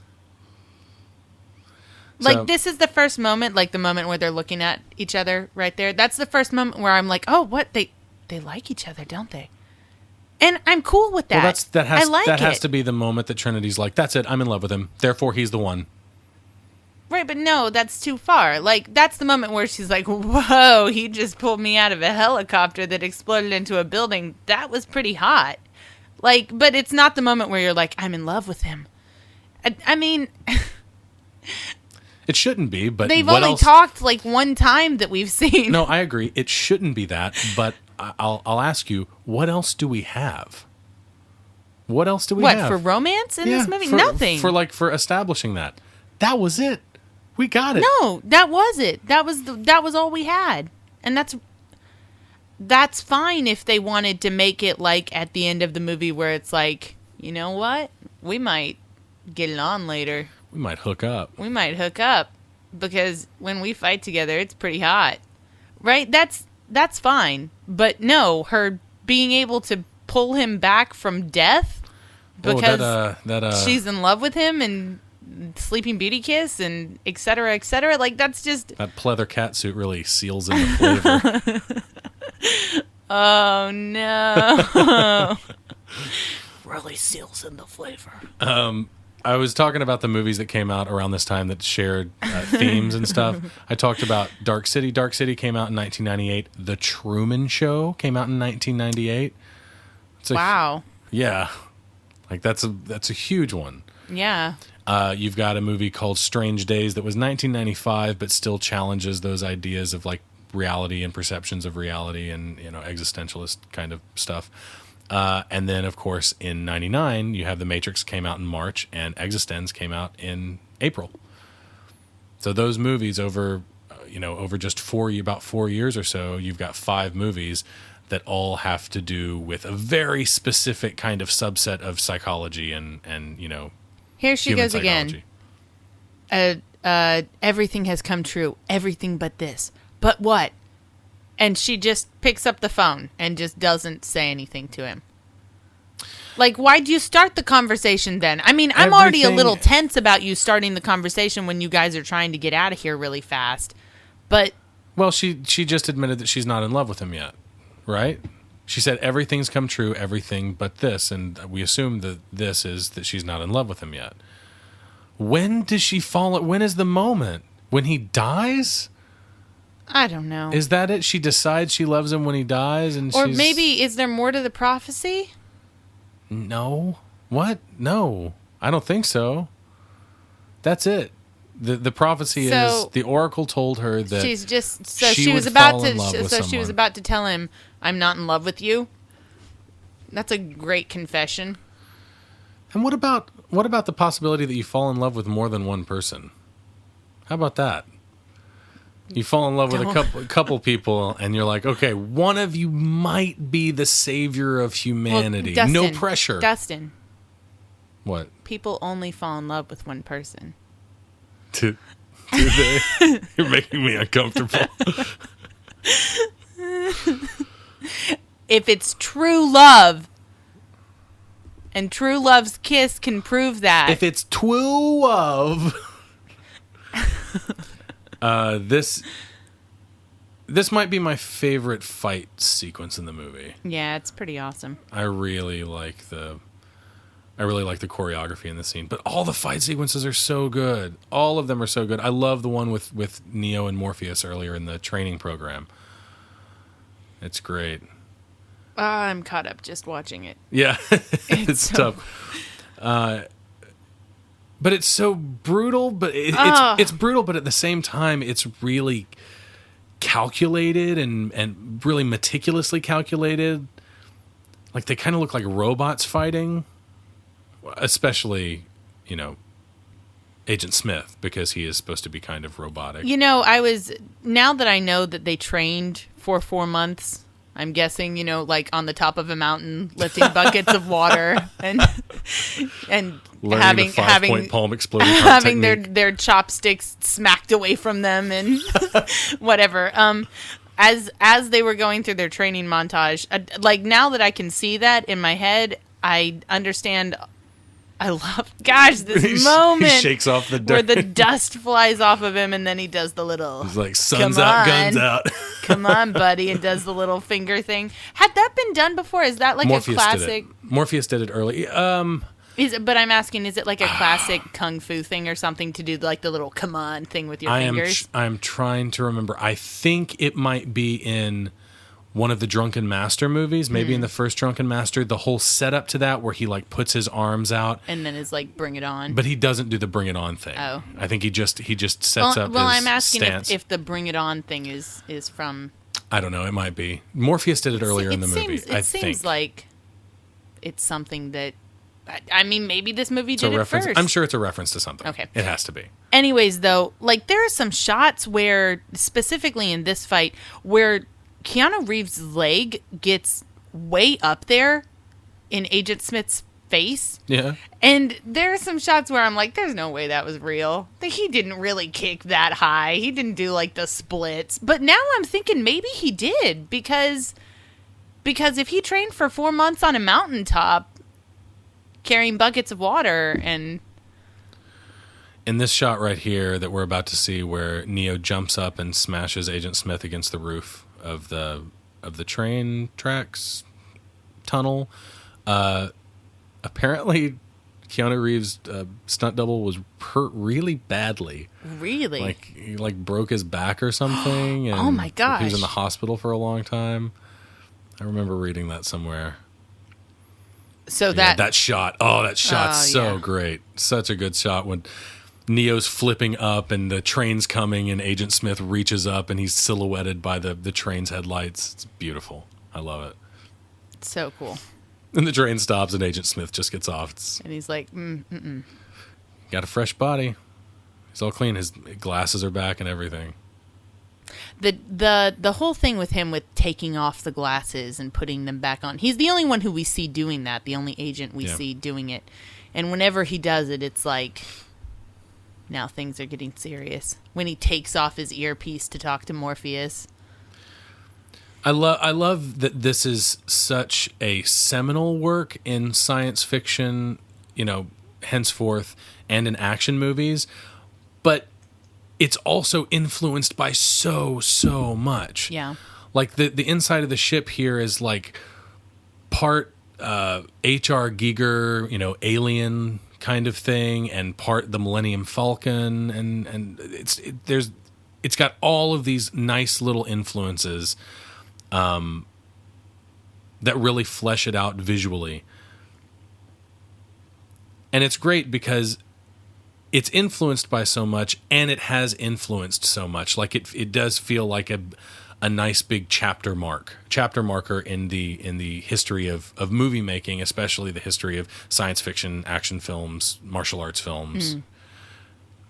This is one of the most important movies of my lifetime, certainly. Yeah, I'd say so. Absolutely. Yeah, and it's it got really good reviews when it came out, but there are some critics that don't like it. They think it's really like philosophy 101, surrounded by uninteresting action scenes. I think uninteresting action scenes. I think Roger Ebert actually. Wow, that's really. I think Roger Ebert actually really said stretch. that the first big chunk of the movie he really likes because it's so thoughtful and philosophical, but he didn't like how it devolved into just a run-of-the-mill action movie. He thought that it was a smarter movie than that. But that's what's so great about this movie. Is that it can be both. Is that it can be both, yeah. I love all the philosophical stuff. I love all the allusions to ancient lit and references hidden within numbers and stuff. I'm sure, for instance, his alarm clock said 9:18. I'm sure that means something. Yeah. I didn't bother to look it up because I was tired of looking things up, but I'm sure it means something. Everything in this movie you can assume means something. And that's fantastic, but what it does for me is it creates security. I know that I'm being guided by people who know what they're doing and who cared about what they're doing, who cared about what they were making. And so I'm able to lapse into like this comfort of just being able to watch it and enjoy it. Because I'm not sitting there questioning, was that something dumb that they just did? Because I don't think it's going to be dumb. I think it's going to have a reason behind it. I like my entertainment to be grounded in more important stuff, but on the surface, I just want to have a good time. I just want it to be entertaining. Yeah. I'm not really the that. kind of person who likes really dramatic movies or provocative movies and stuff like that. I'm not an independent film viewer. You don't like art films that much? Not really. I mean, when I sit down and watch them, of course, I think, wow, that was a great movie that said a lot. But I don't. You mentioned this earlier. Out. The 303 is that right? Yes. Yep. 303. 303. And it's where he gets shot and he dies. And then roll credits. That's it.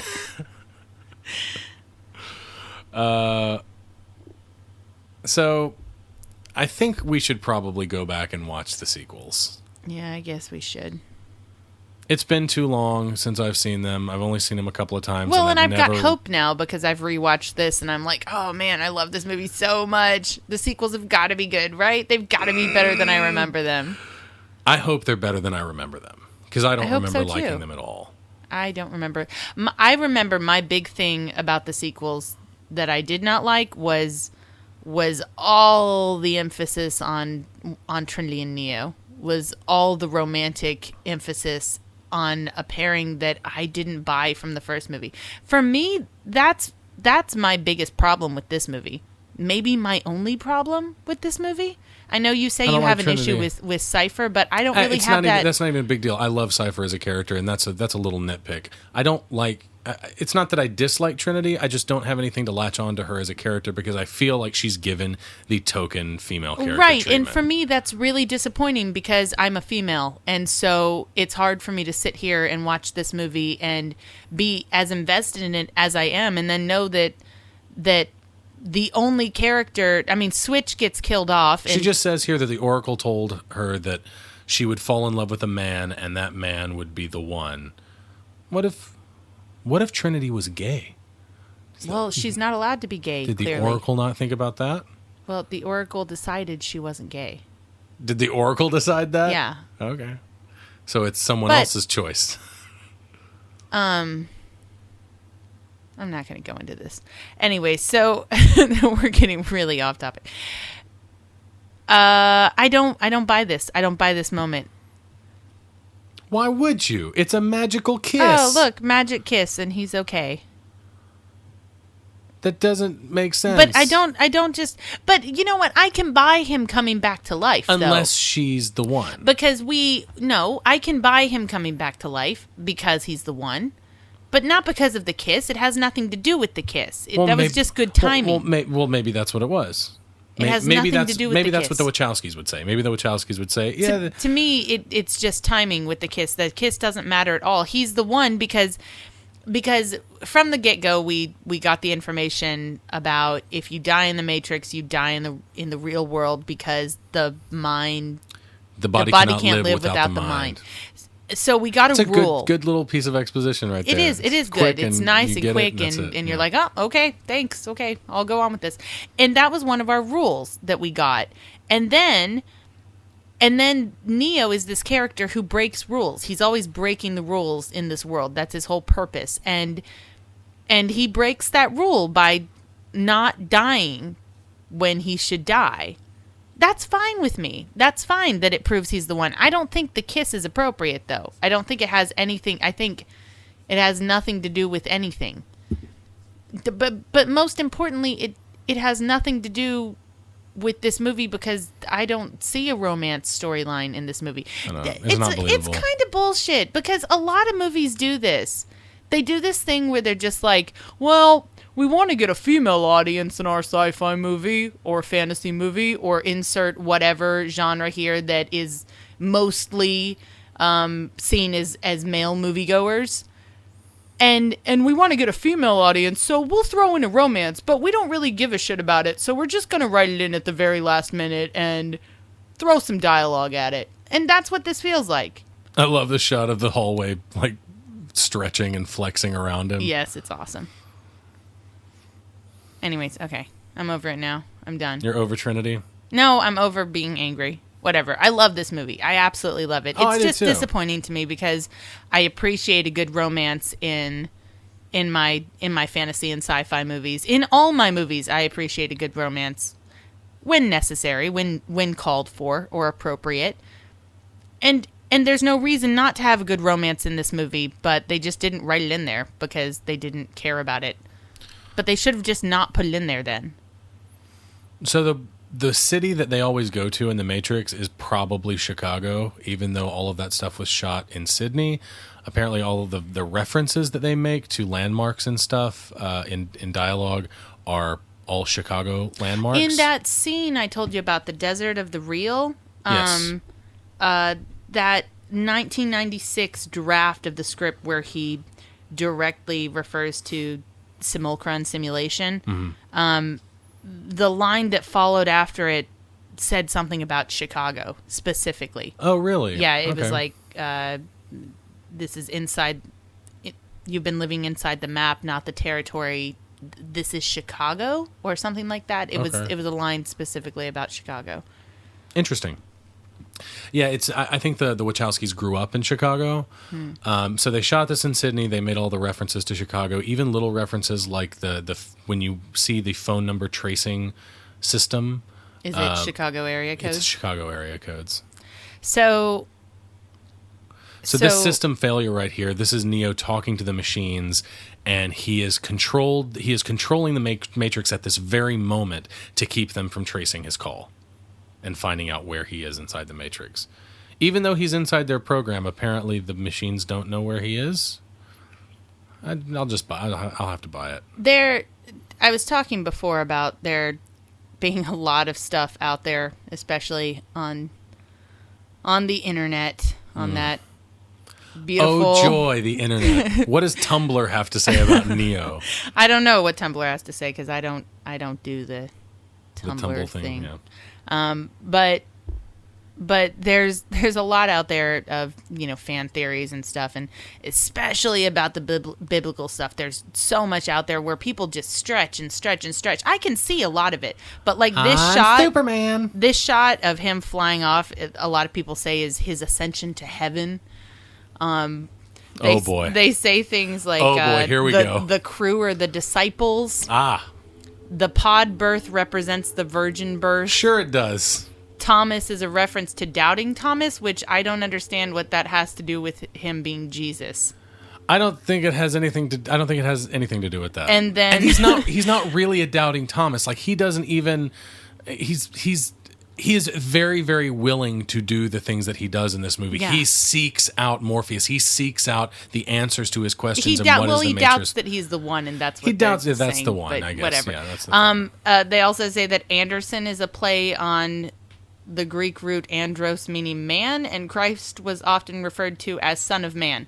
Like really, just going all out with the stretches here. Well, but it's not necessary in this movie. It's not necessary to stretch it. But there are little things that you can read into that I do think have, kind of surface meaning, like little hints and stuff. The company that he works for in the movie, on the outside of the building, you can see it says metacortex. And in Latin, meta means beyond, and cortex means the boundary of the mind.